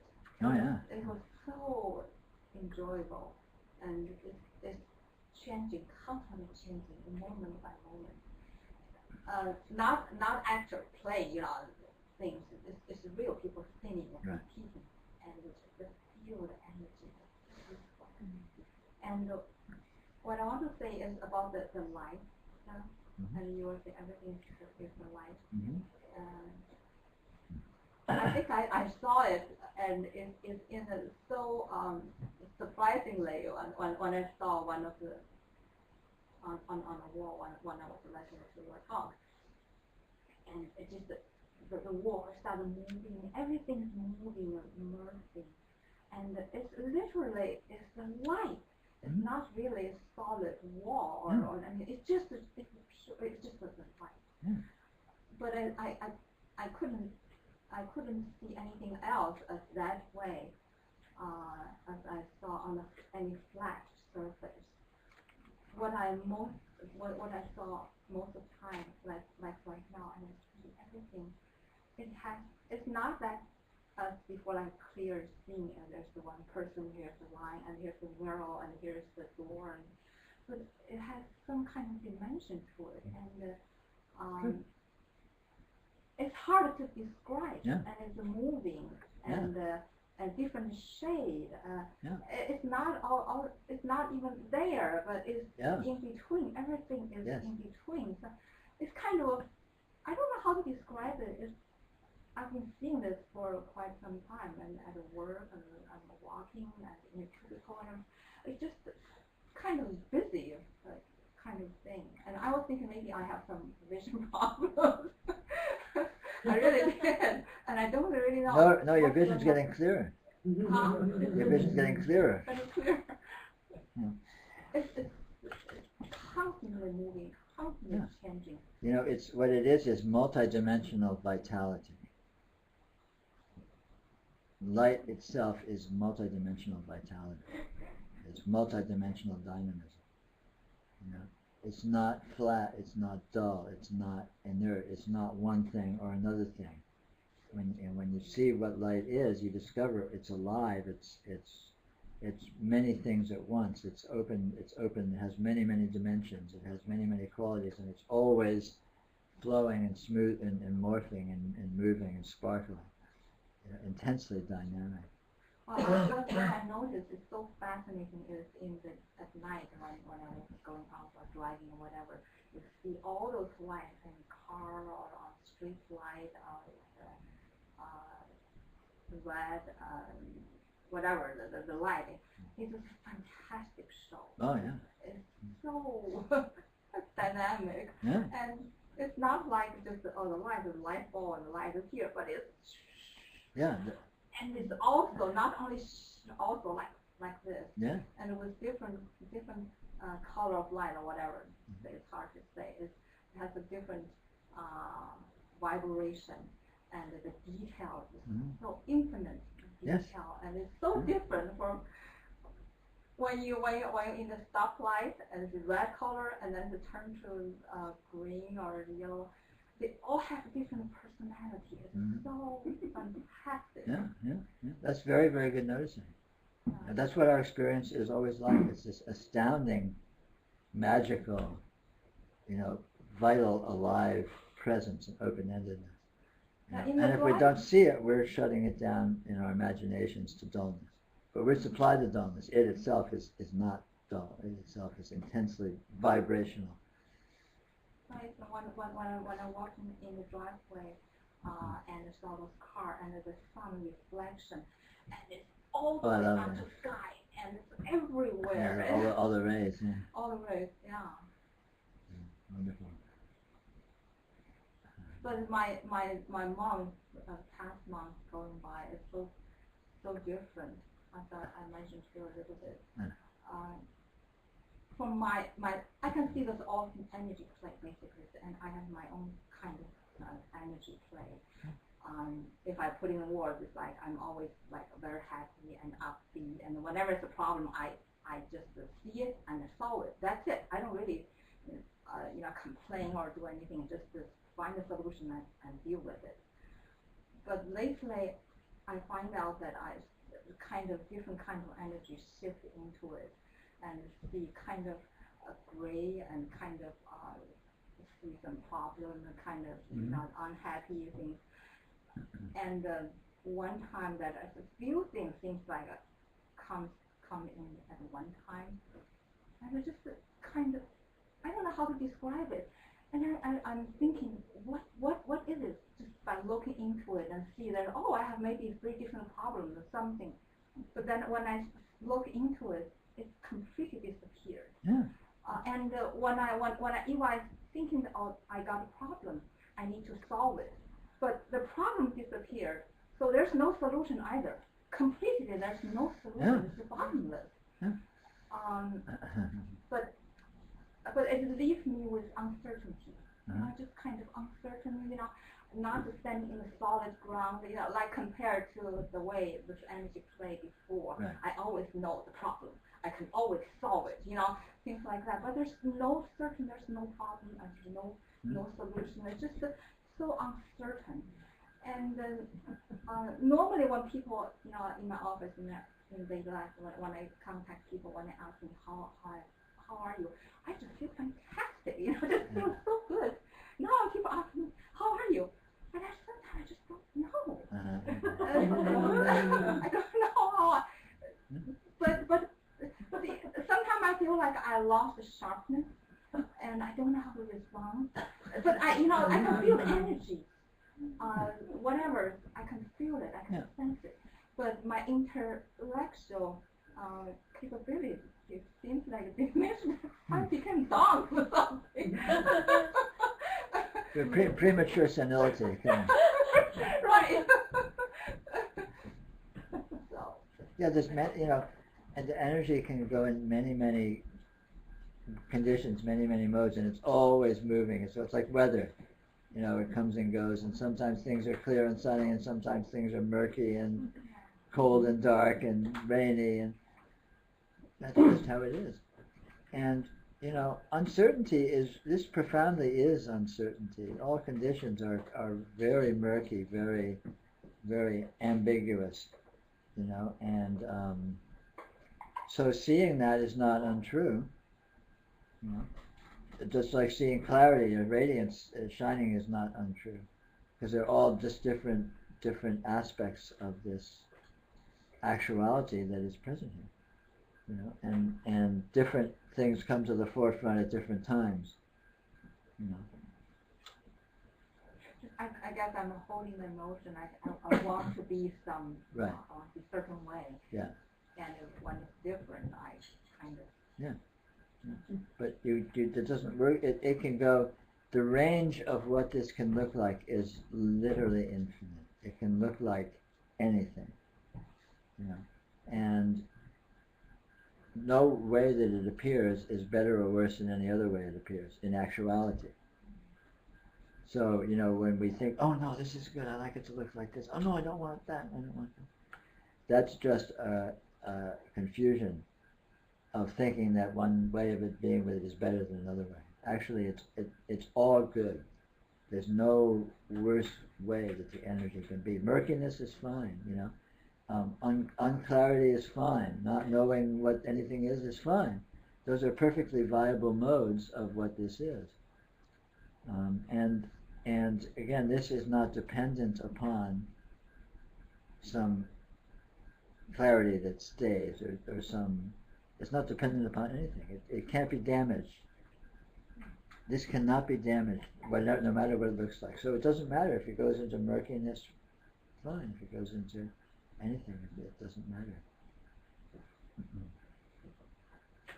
I have trouble with you saying that it's all good. It seems to me it all is. And the minute I put good on it, then there has to be bad. Well, it's all good in the true sense of what good is. Good equals is. Yeah. It all is good in the sense that it's a positivity. It's a shining forth.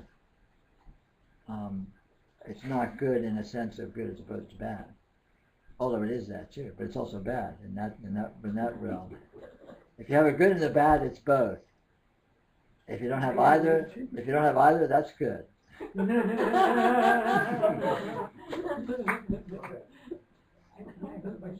Yes. I'm looking for a place to live right now, and I was in Michigan for a year, and I rented this big house for $700 a month, over an acre of land, and wow. that was my Bodhi tree I had in the maple tree. Wonderful. But the circumstances got changed, and I had to move back out here, so I'm staying with my sister, and I'm on fixed income, and I'm not finding anything that I can afford that gives me any kind of a tiny yard. I mean, I'd love to rent a guest house behind someone's house. Right. So I'm having issues with my own inner self with, I feel like I need that little bit of freedom. I don't want to live in a pigeonhole anymore. Right. I have for years, and it just, I love the openness. So, and then I think, okay, should I think of in terms of I am attracting some beautiful little cottage, or do I just leave it up to the universe and it doesn't matter what I want? But then there's part of me that, just like you were telling her, like she's got her tree.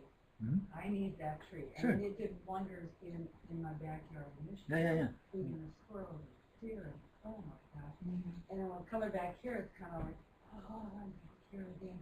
I need my tiny little island. So, how would I be thinking about attracting that, or do you just leave it up to, Well, you try anything that makes sense to you. Follow your intuition. I mean, give it your best shot. And if one way seems to be attractive to you, you can try it.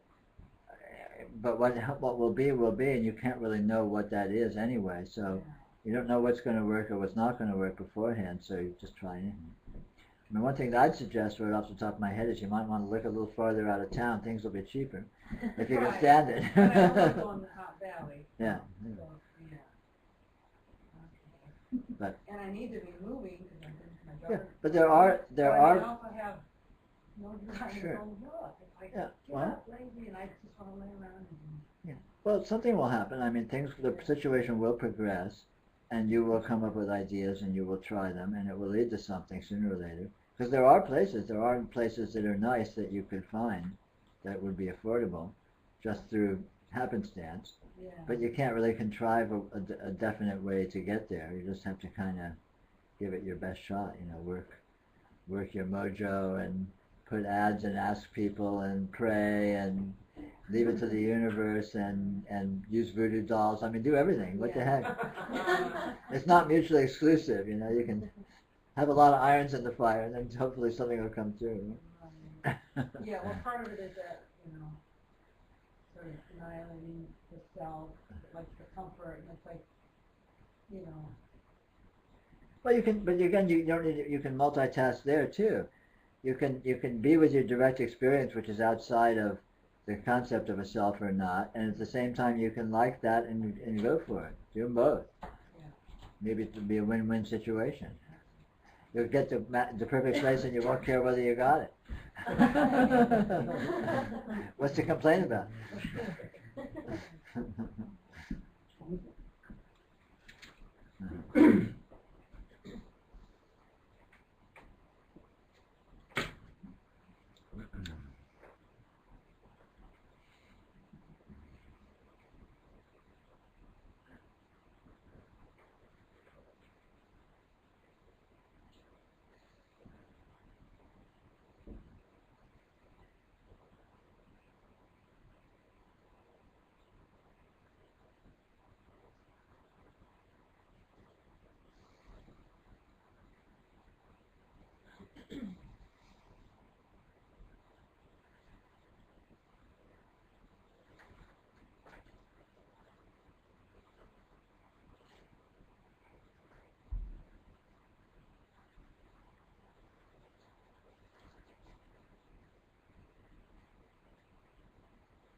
it's much more easier to see the thought is the light.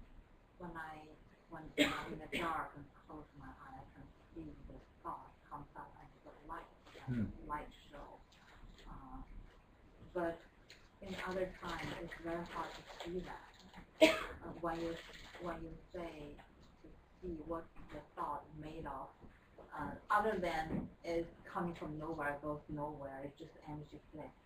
Is there anything else that can be seen? Well, the very nature of it is very slippery. It's hard to pin down, and you can't find exactly what it is. But you can't find exactly what anything is. Even things that seem very obvious. I mean, like visual light, for example. You might say, "Oh, visual light's completely obvious." Well, here it is, right? Okay, yeah. But what exactly is it? What is light? And then you go try and be with light. Feel the texture of light. What is light? What is light made of? How is light produced? What is it? And it starts to get very, very subtle and very, you can't, it doesn't converge to something that's coherent and whole and single and it's one thing. It's like, wow, you end up in sort of a just a big openness where light is present, but you still haven't, you're no closer to what it is. The same with thought. The same with anything whatsoever. I mean, the very strange truth about actuality itself, reality itself, is it's completely obvious, completely explicit, and yet you can't find it. Right? Just take presence. Presence is a real straightforward thing. It's really obvious that your experience is present, right? I mean, is this true for everybody? I mean, the experience feels present. It's like experience is here. This is experience, okay? So try and find this presence. It's so obvious. Try and find, what is this presence? How is it? What is this presence?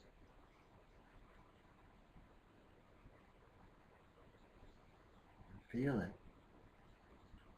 Try and get to it. Try and isolate it. Try and say, yeah, that's the presence.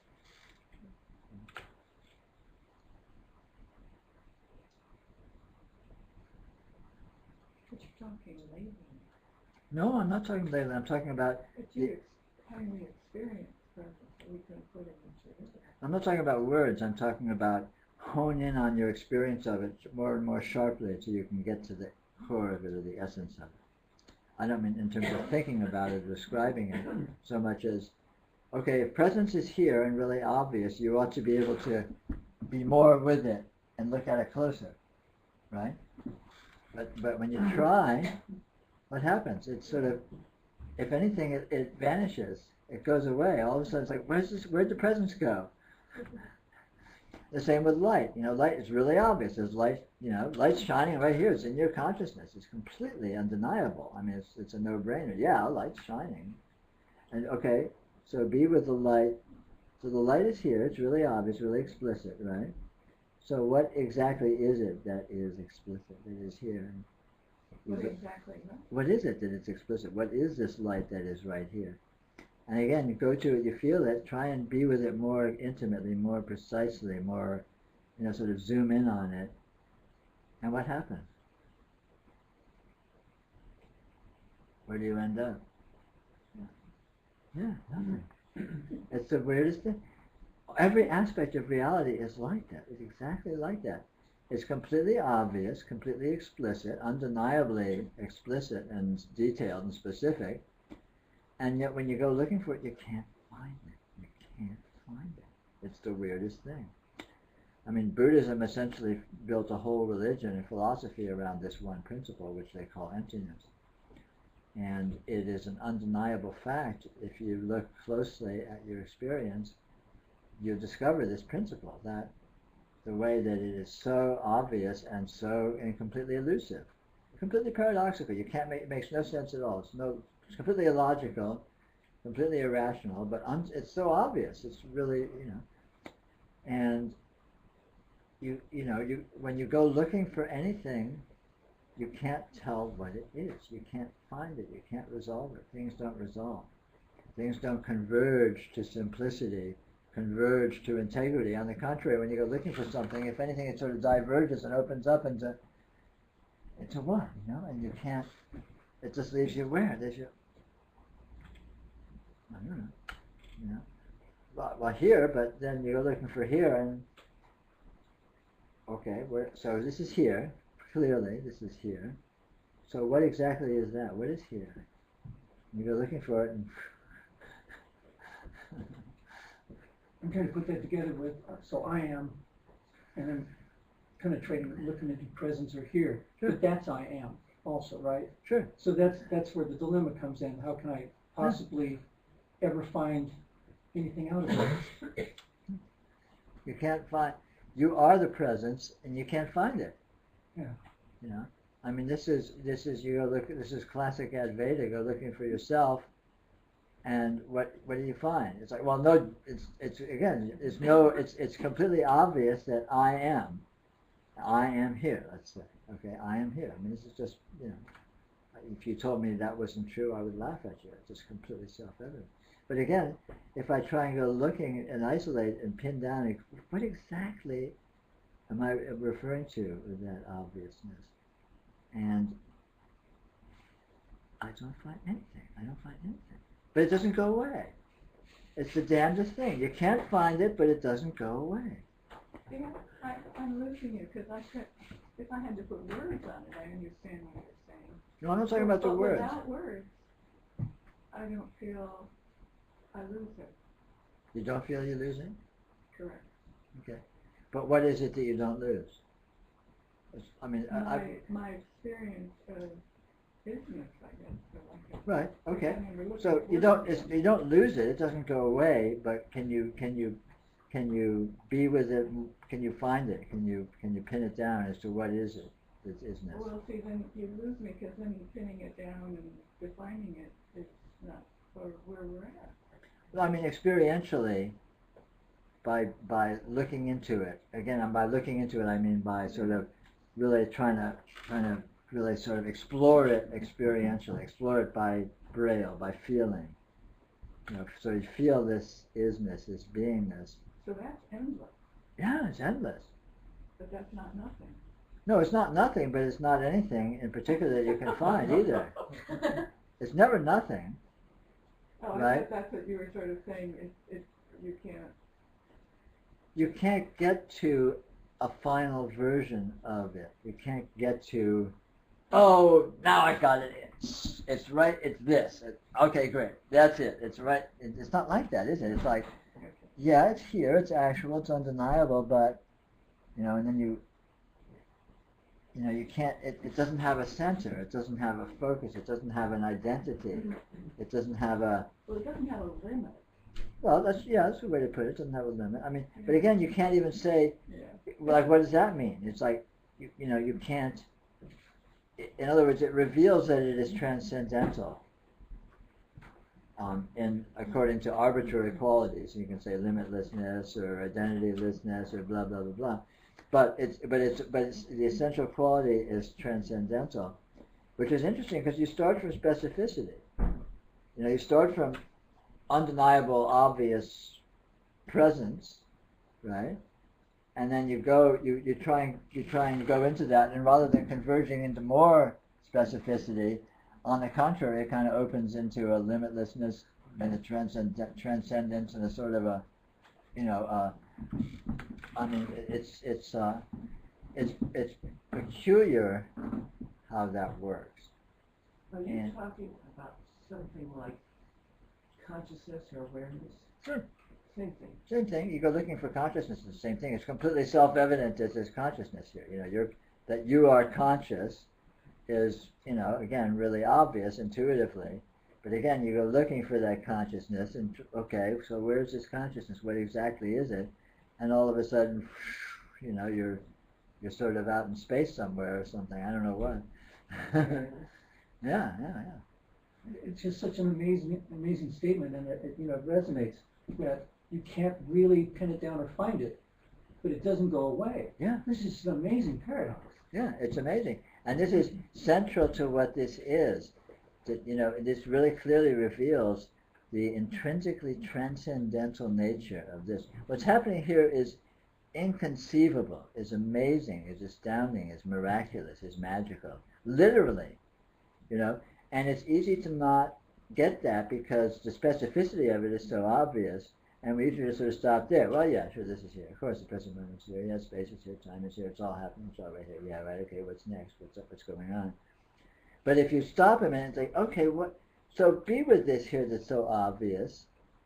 Is it really obvious? You know, check it out a little bit more, and again, all you notice, wow, it's kind of strange somehow. Without being any less obvious, it's completely obvious. It never goes away, but it's intrinsically transcendental. It intrinsically is, you know, it goes to transcendence. It goes to. It's everywhere. Yeah, it's everywhere, and without being anywhere in particular, without being anywhere. I mean, it's just again, it gets weird. It starts to transcend being able to approach it in any way whatsoever. And this reveals the primordial, I mean, what religion calls a divinity of what this is. You know, this is not just some boring mechanical event that just happens to be here, like a rock someone left in the road. This is a living miracle. This is a living, you know, an inconceivable, unimaginable, impossible, you know, an event. And it's easy to see that it is that, and seeing that it is that really profoundly can reorient how you approach your life, what your life feels like, what it gives you, how full it is, how valuable it is, how possible it is to have openness to new possibilities and new opportunities and alternative ways of being with it. So to feel freedom, to feel, you know, expanded. So the habit that I have would be to stop at a certain point in my exploration of the moment. Yeah, it's typical, and I think mostly we do that. You know, we sort of stop at a certain, well, yeah, okay, and then we move on to abstractions, or move into the storyline, or move into, well, yeah, what's going on here? What am I doing? But again, if you let yourself be with it, proceed a little further in this inquiry, in this sort of exploration, it becomes immediately obvious that, wow, wait a minute, this is a little more amazing than I'm used to appreciating, than I'm used to noticing, and that turns out to be powerful. That turns out to be really meaningful. That discovery, just touching that. I mean, this is what I refer to by this euphemism, noticing.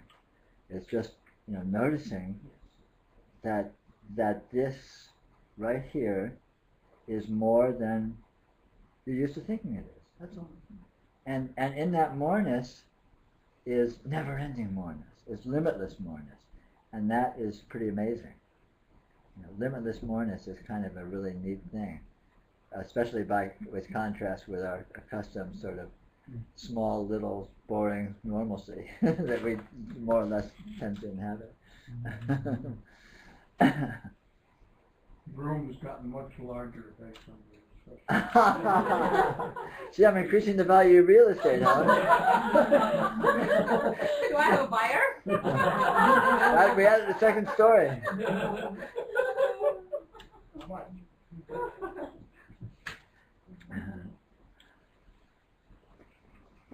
I'd just like to say we have about a half hour before I have to take off to make a flight. So if there's anything that you'd like to talk about that hasn't come up yet, now would be a good time to begin to think about bringing it up.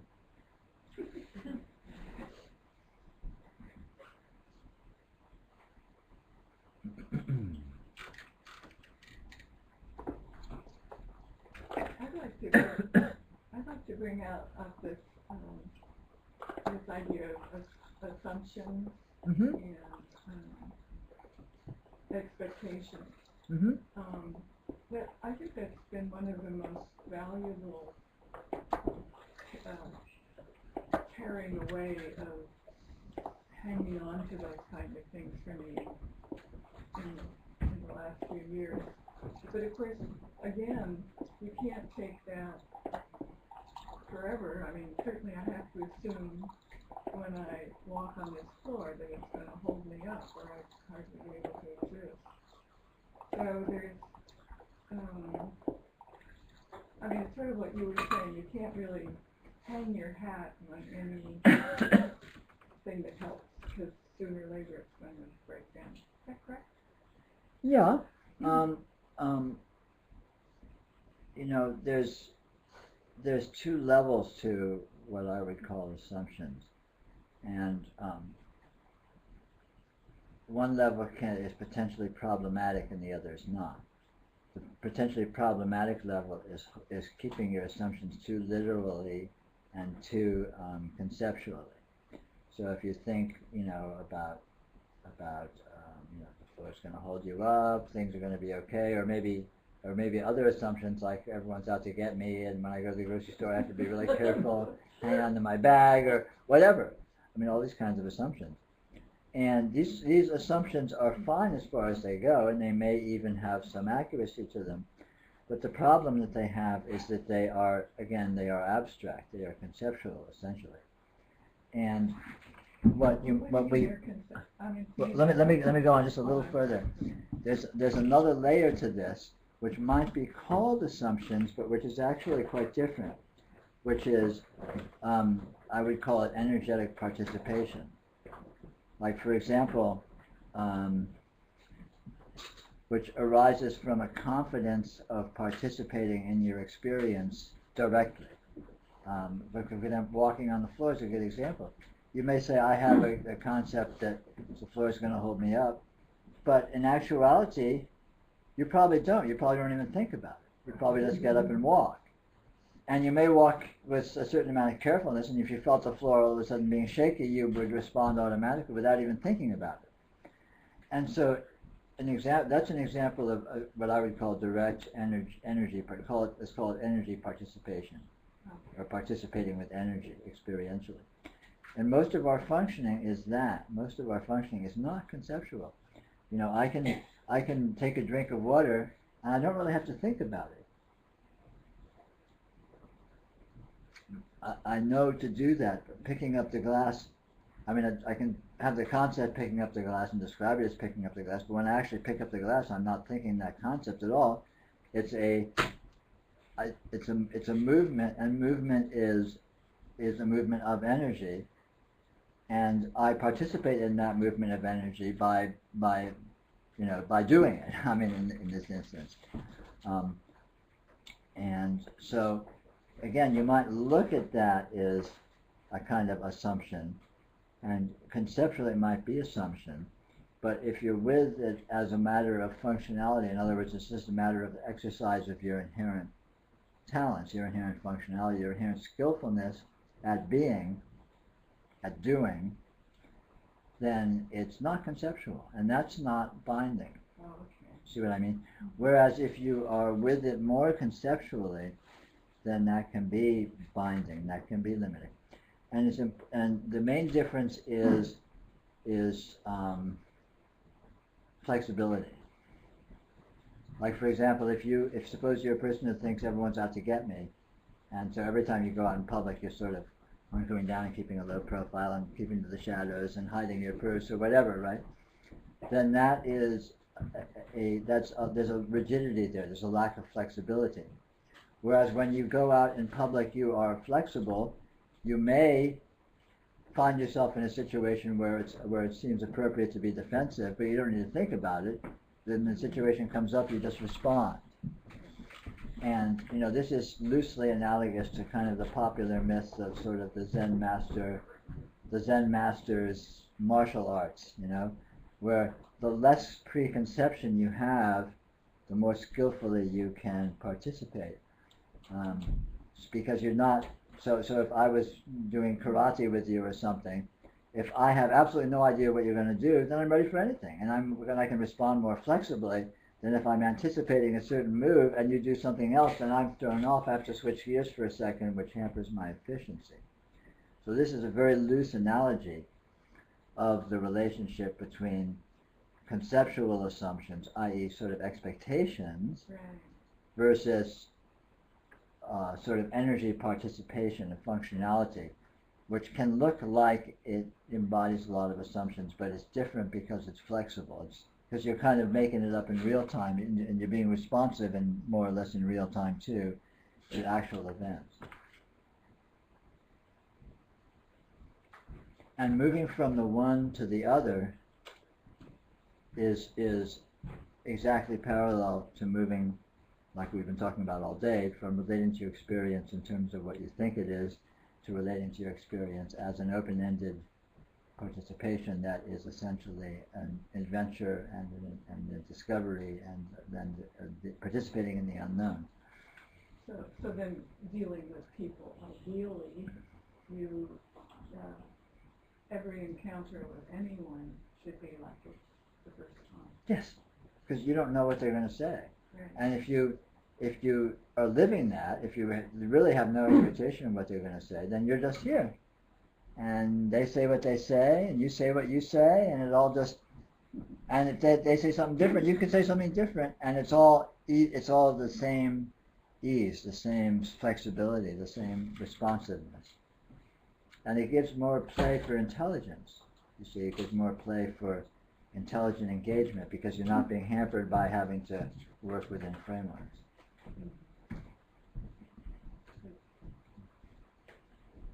But again, that sort of comes along with and is part and parcel of slowly, or maybe not so slowly, reorienting yourself, your relationship to your experience to a more nonlinear, open, actual engagement with it, versus sort of thinking it's this and thinking it's that and reacting in terms of your definitions and so on and so forth.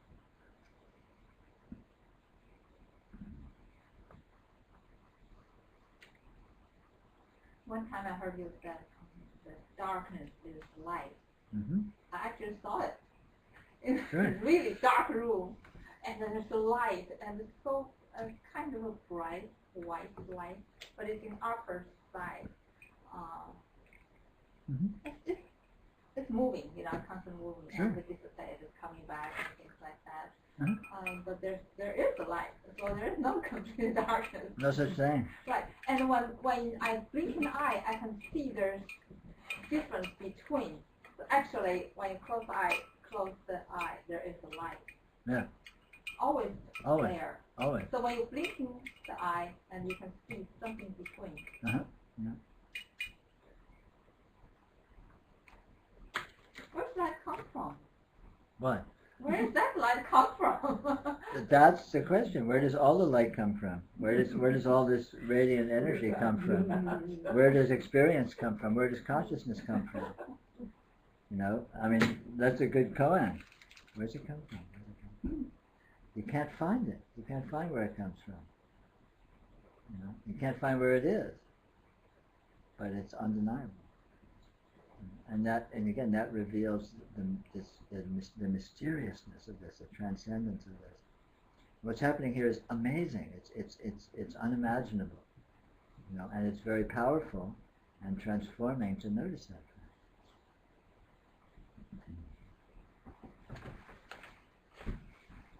Same with the universe. You don't know where it starts. Yeah, you look at the sky and you can't tell. Same thing. Yeah, it's all the same amazingness.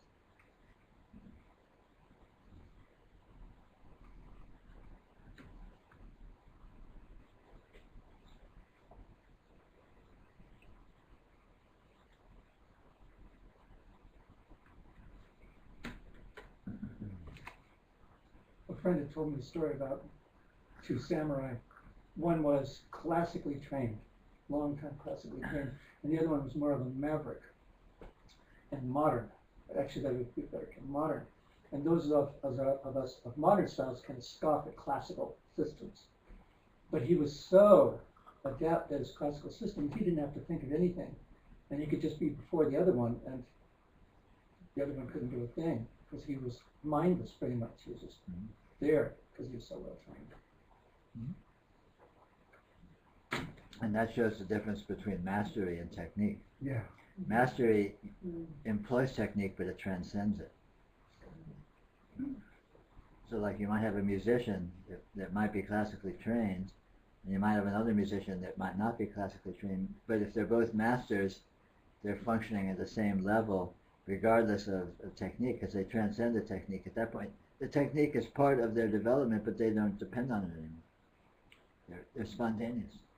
And at that point, you use technique to the extent it's convenient, but you completely ignore it if it's convenient.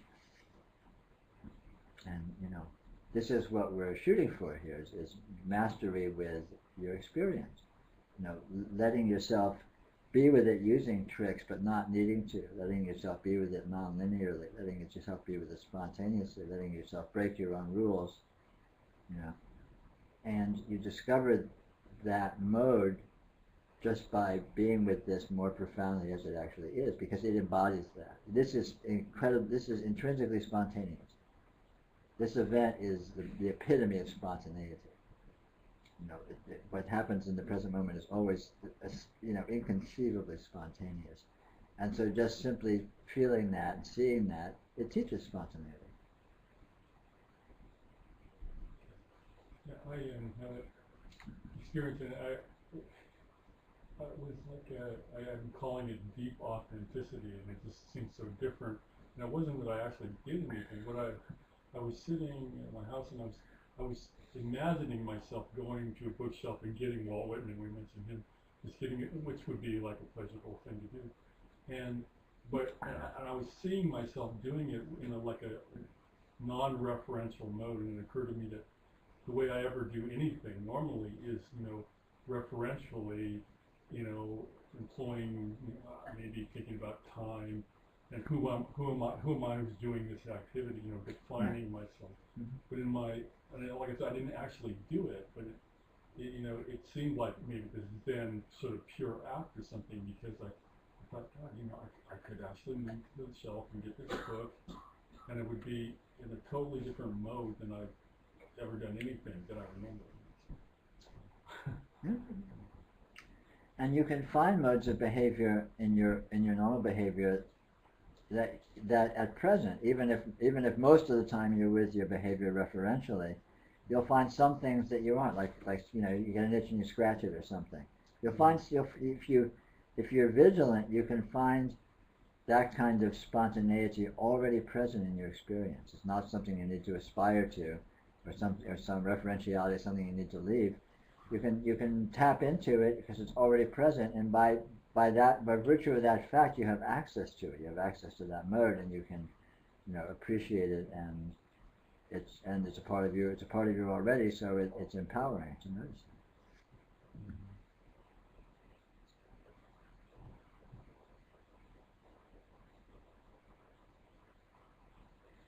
Just a curiosity thing. Do geometries and things have any, and they don't have any innate meaning? I sometimes just see these formations and everything has meaning. Everything has meaning, but it's not a meaning. But it's not a meaning that's a rational meaning. Everything conveys import. Everything conveys quality. Everything embodies limitless meaning. So you don't, they show up and just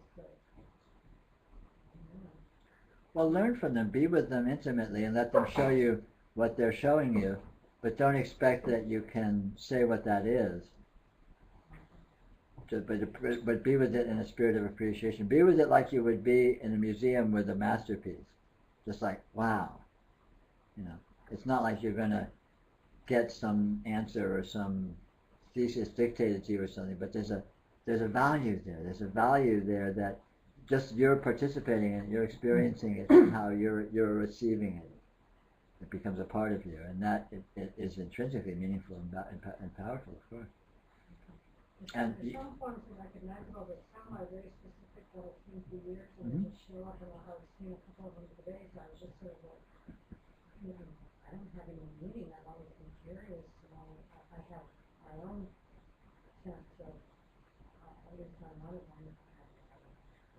But let these things show you what they are non-linearly, rather than trying to sort it out or even having a vague sense that you can sort of pin it down, because then you'll get it more powerfully.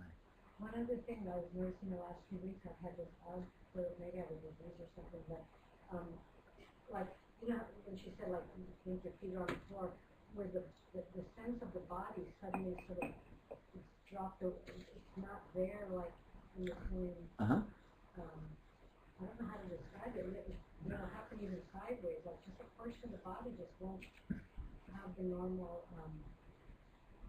just, like it fell into space or something.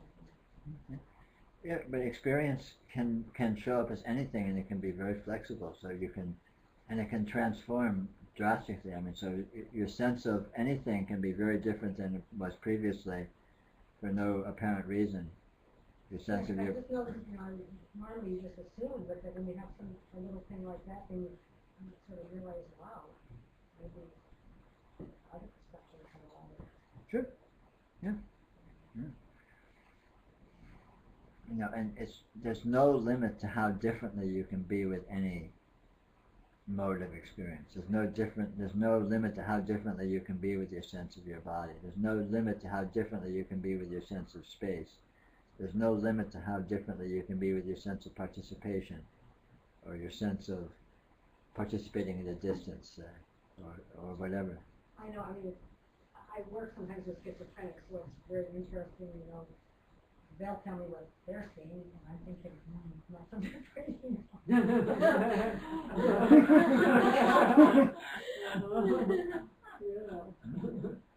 Yeah. I mean, the range of the different ways it's possible to experience is mind-boggling, and there's no such thing as normalcy. And one way isn't really truer than another way; they're just different. And it's always breathing, it's always moving from one mode to another mode, maybe subtly, maybe not so subtly, maybe slowly, maybe very rapidly, I mean, whatever. But if we notice our experience, it's always sort of breathing, shifting, you know, sort of moving in and out, and just in, you know, you can't qualify how that is or what that is. There's no words, you know, you can't pin it down. No, for a long time, walls looked like they're breathing to me. I mean, I was terrified to take acid because I thought, well, for sure, I'm never going to come back. You know, I didn't know that was like. Well, it sounds like you did. Sounds like you didn't need to. I took it once though. I chopped it in 4. I was terrified, you know, so I chopped it in 4 to make sure I was still there, like for each quarter. And I laughed so hard for 8 hours. I couldn't walk for 3 days. I mean, it was just amazing. And this is in the misery of alcoholism, so it just blew it all completely out of the water. Nice. No. There's no limit to the range of possible experience. Absolutely no limit.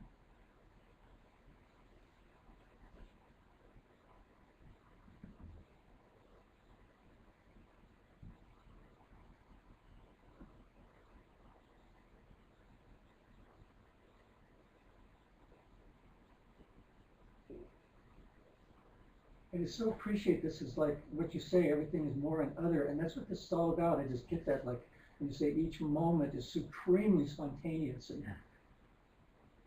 then the breathing of the experience, and it's just like life. Yeah, life. We're just talking about life here. We're talking about the life force. The life force is a flow. It's a dynamism. It's alive. It's a vitality. And there's nothing but. This is the life force right here. This is the ebb and flow of life, and it's doing it right here, right now, live and in color. No holds barred. Yeah. It's playing for keeps. And what happens at death? That's what's confusing. Death is just a word. Death is a word that refers to life. Death is a fantasy. We imagine death because we imagine we're going to stop existing. But that can't happen. The actuality of death will not be the fantasy that you may have of it. When you're actually on your deathbed, it will be life. You will be alive on your deathbed. When you experience your death, you will be alive experiencing your death. And then,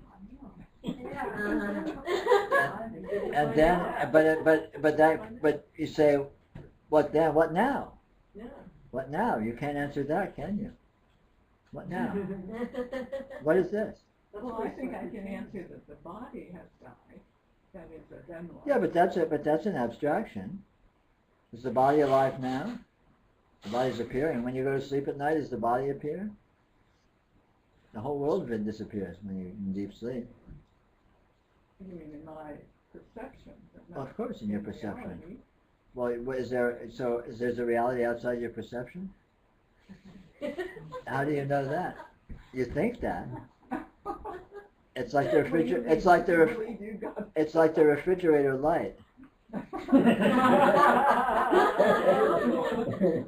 Think about it. Or does the tree fall? Yeah, think about it. But that's not a frivolous question. You know, it's not a frivolous question. So when you're not seeing something, does it exist? Maybe in some sense, but you can't know that. I can assume that. You can assume that. You can indeed. But you can't do much more than assuming. Before Nisargadatta died, I mean, he said something like, since I'm identical with space, where would I go that I'm not now? Something like that. And so that was, you know, his you know, understanding, and that's not my understanding, but after this body dies, will that be my understanding? Well, you know, the question of death, I always recommend, look at what's happening now. Death is a concept and you can't look at it unless you happen to be dead. But since you happen to be here and now, try and see what this is, and if you really see what this is, maybe that will shed some light on what death is. But and I can assure you that what this is not what you're thinking it is. In terms of identification with the body, I did a meditation once that was just contemplating eating, you know, and like taking food in, chewing it, swallowing it, what's in the stomach, and asking, so, you know, if the food is separate from my body, and then I eat it, at what point does it become me? You know, and it immediately became impossible. Of course. You know. Or breath. You can do that with breath. Yeah, exactly. I have since done it with breath. Yeah. Sure. And so. Or dandruff. So, yeah, all of it. And as we go through it, at what point do I become excrement? You know, it's like, you know. It's gibberish. It immediately, you can't get into meditation very far at all without the whole thing falling apart. Yeah. And so then what is this me, what is this body identification? It becomes really absurd when It's you arbitrary. look at It's very arbitrary. Yeah. And the actuality is slippery, multidimensional, and impossible to pin down. Exactly. And that's true across the board of reality. Not what you think it is, slippery, impossible to pin down, and amazing. Anyway, it's about quitting time. Thank you all very much for coming. Thank you. And I expect to be down next month in case you're interested in coming by again. We'll plan on it. I think next month will again be early. Is that correct, Leif? Next month will be like today, where it starts real early. Okay. So because of the flight time. I believe so. Oh, all right. Right. Yeah, I'll ask. Yeah. Get our. We got our emails. Right. Wow. I mean, it was great all along. What an interview. Hi, Sean. Hi. See you next time. Bye. Take care. Yeah, that's for sure, huh? For sure. Bye, David. Thanks for bringing humor into the room. See you, Dana. Bye. I'm waiting. Next to mine.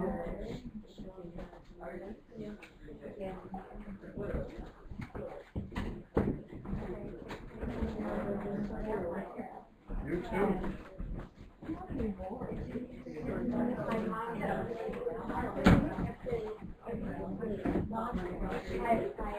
we have another lunch meeting on the People were doing actually just want to talk about the cat food squished in. yeah. Enjoy. I'm so happy. And next week is her birthday. Oh, good, wow. I'm getting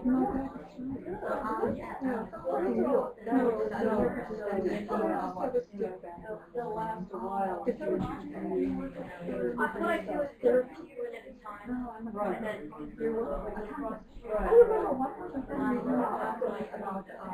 Yeah.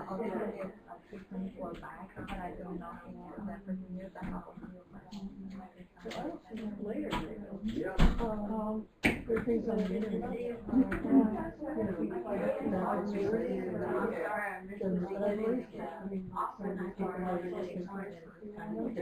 Today, and then suddenly it's my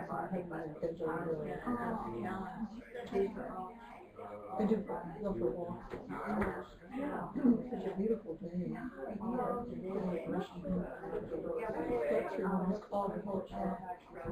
No problem. That's good.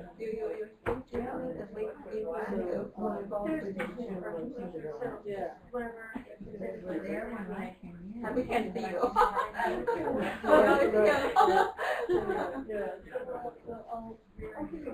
Oh, he's sharing it.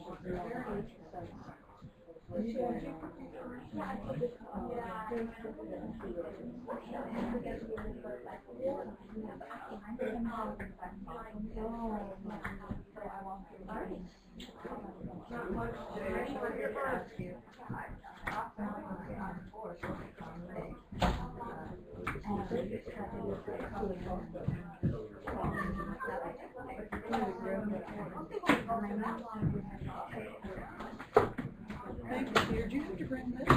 No. Oh, good. Sorry, I'll let you finish your stories.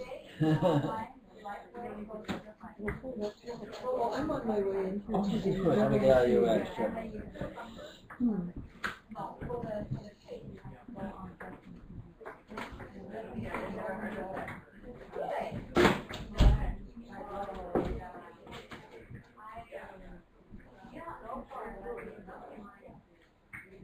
You mean that that would be like a video? Yeah, I'm recording.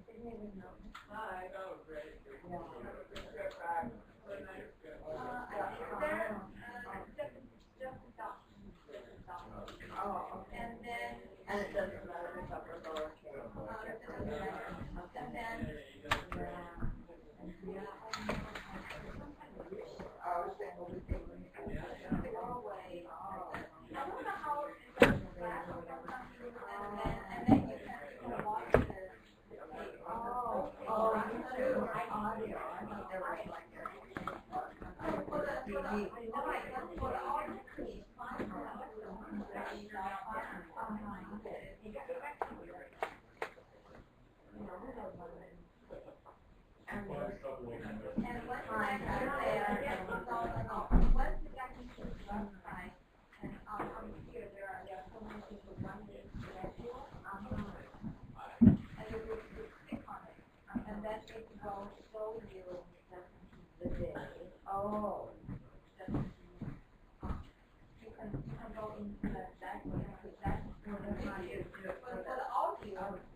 And then somewhere you enter the day, and they're all fake. But also,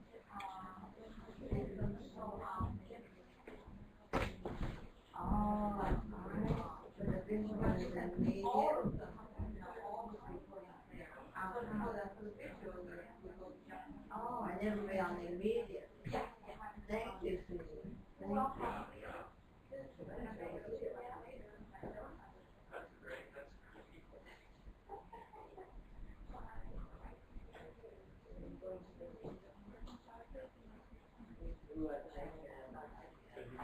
you.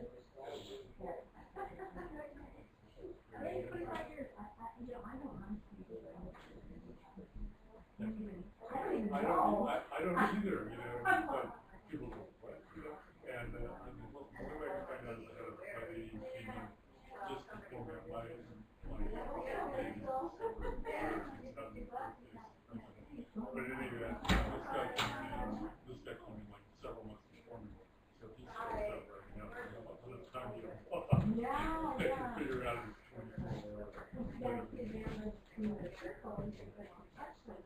I mean, I don't know anybody from where,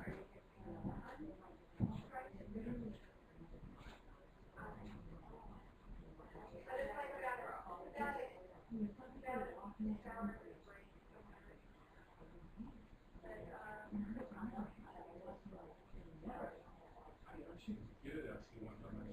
This is always. Talking about some outliers or operations. I like it for me and you know, kind of press that down. And then the thought hit me says, I feel like home. And I said, and I sort of used it and I really felt like home. And I felt such immense gratitude. I felt also like he was circumambulating them.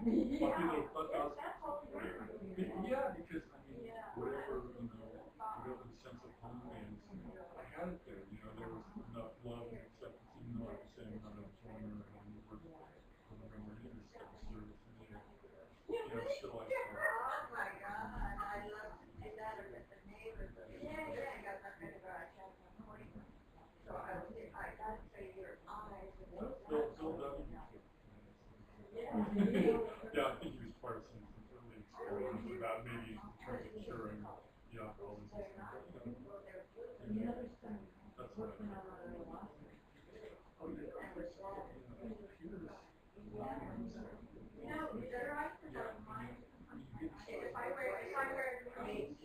If I wear black, I will. William Stones or something like that, kind of David Cards. So we get, and he's a totally bullshit guy. He can get on the centers and all that, that's all the whole thing. Started putter around with these Native American religions, and then he left. And then he had his chance to go on this trip, you know, to, he mentioned some vegetaristas, but he doesn't say what, if he took anything like that, but he was there and he had two psychic friends that said, David, don't go to the Amazon because you won't believe that. But yeah, he said, sure enough, I never did, because he was there, his cabin was raining like hell, and the place, you know, part of hell, and couldn't get out, or whatever, but, you know, and it's like, whole conversation started, and like this light, and the light was actually brighter. Shut down this damn computer. I could not get on her internet. I don't know why. He said you mentioned it Friday, probably just like a salad. We puttered around and Let me see if it does it now. Watch it do it now. confirmation that not be with whatever. And or he's got 20 marks some of the other teachers. But he's a carpenter in Vermont, I think. And he wrote this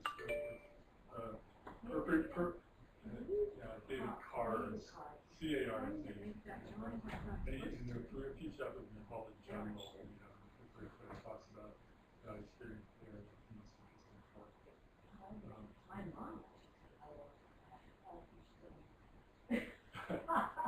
But you hear about this, you realize it's like, you know, it's like is everybody in line down there with this stuff, you know.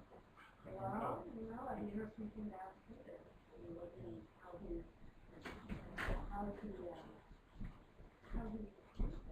just whatever happens. Yeah. Yeah, I'm really not a good person, you know, and I'm not in following or just here. Liquor, yeah. I like the swill, and at the end of the trip, I like the swill, but it's hard to.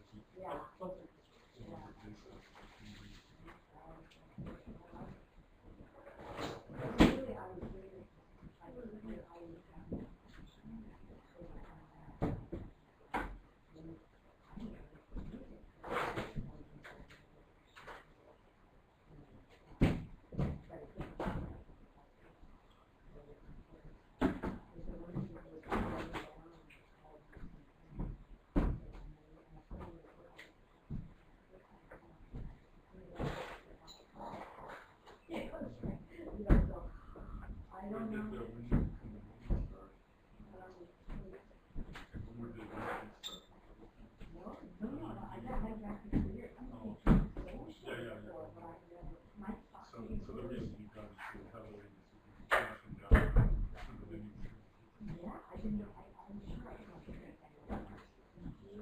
Oh, I wasn't there before. I just found a patient wasn't there before. There's another story of collision. Yeah. Why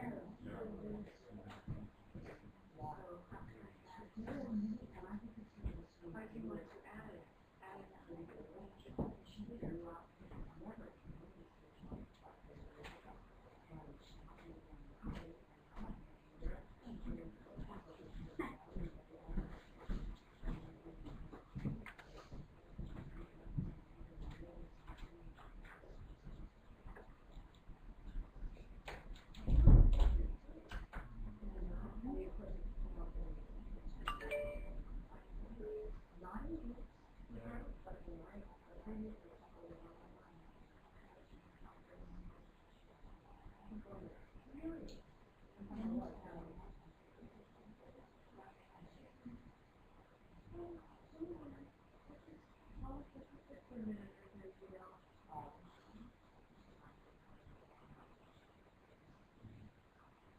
Yeah, my experiences are kind of mild. Sometimes I'm related to other people's experiences.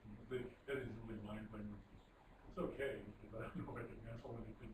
Well, I was the mystery person to do really takers. I started going sometimes and then Joel Gold. Oh.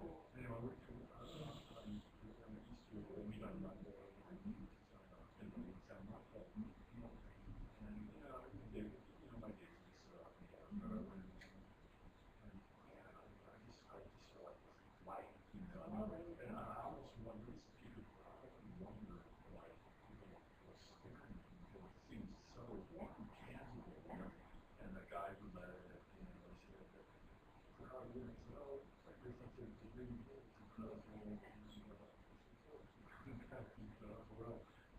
Then I went the next time, and it was fine, it was good. I said, oh, I told him, it's like,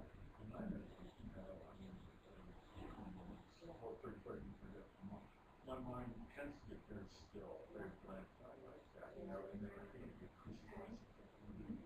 I don't see more very stuff, for me, it's just, this film in this blank state, very restful. Yeah, I feel, calmer, contained, I feel increased sensitivity, more preserved, because only this right to be able to track to where they are, it's like a colander, sometimes doing things against what's going on, whereas meditation for me, it's like what I do, just kind of gets me like healthy and contained, so like, and then that thing, goodwill can tend to come up because otherwise, it's like, this sort of thing, it's like, so, All conditioning for radio, yeah, but I think it's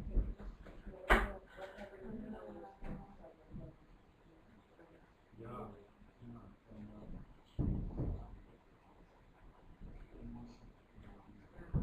But I had started noticing that I would be very much better. Those guys in Vegas are sensitive, I think, not they really know what's going to happen. They can tell cross it down, it's like, they can see that a mile away. You want it to be better, and just like reading the person's mind, body like that, whatever you're trying to do, just having technique and good reading. yeah, technique person, I think just because I love so I certainly wish I had more of it, anyway, I'm going to go yeah, I'll definitely see what Mark. Oh, you guys are back. I'm just all trying to get her changed.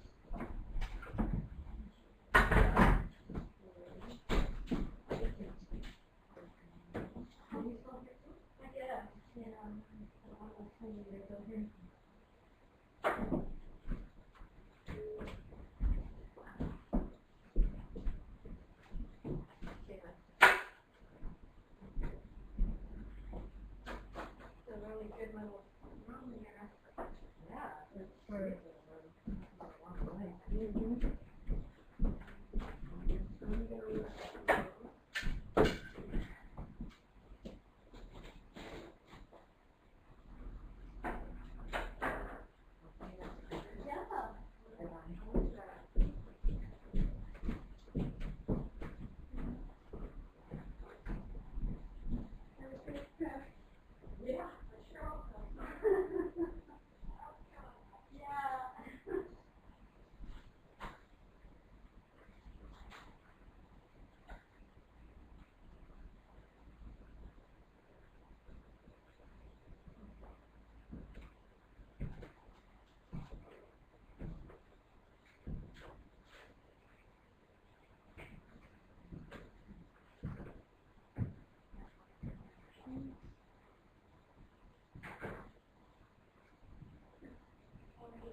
Good.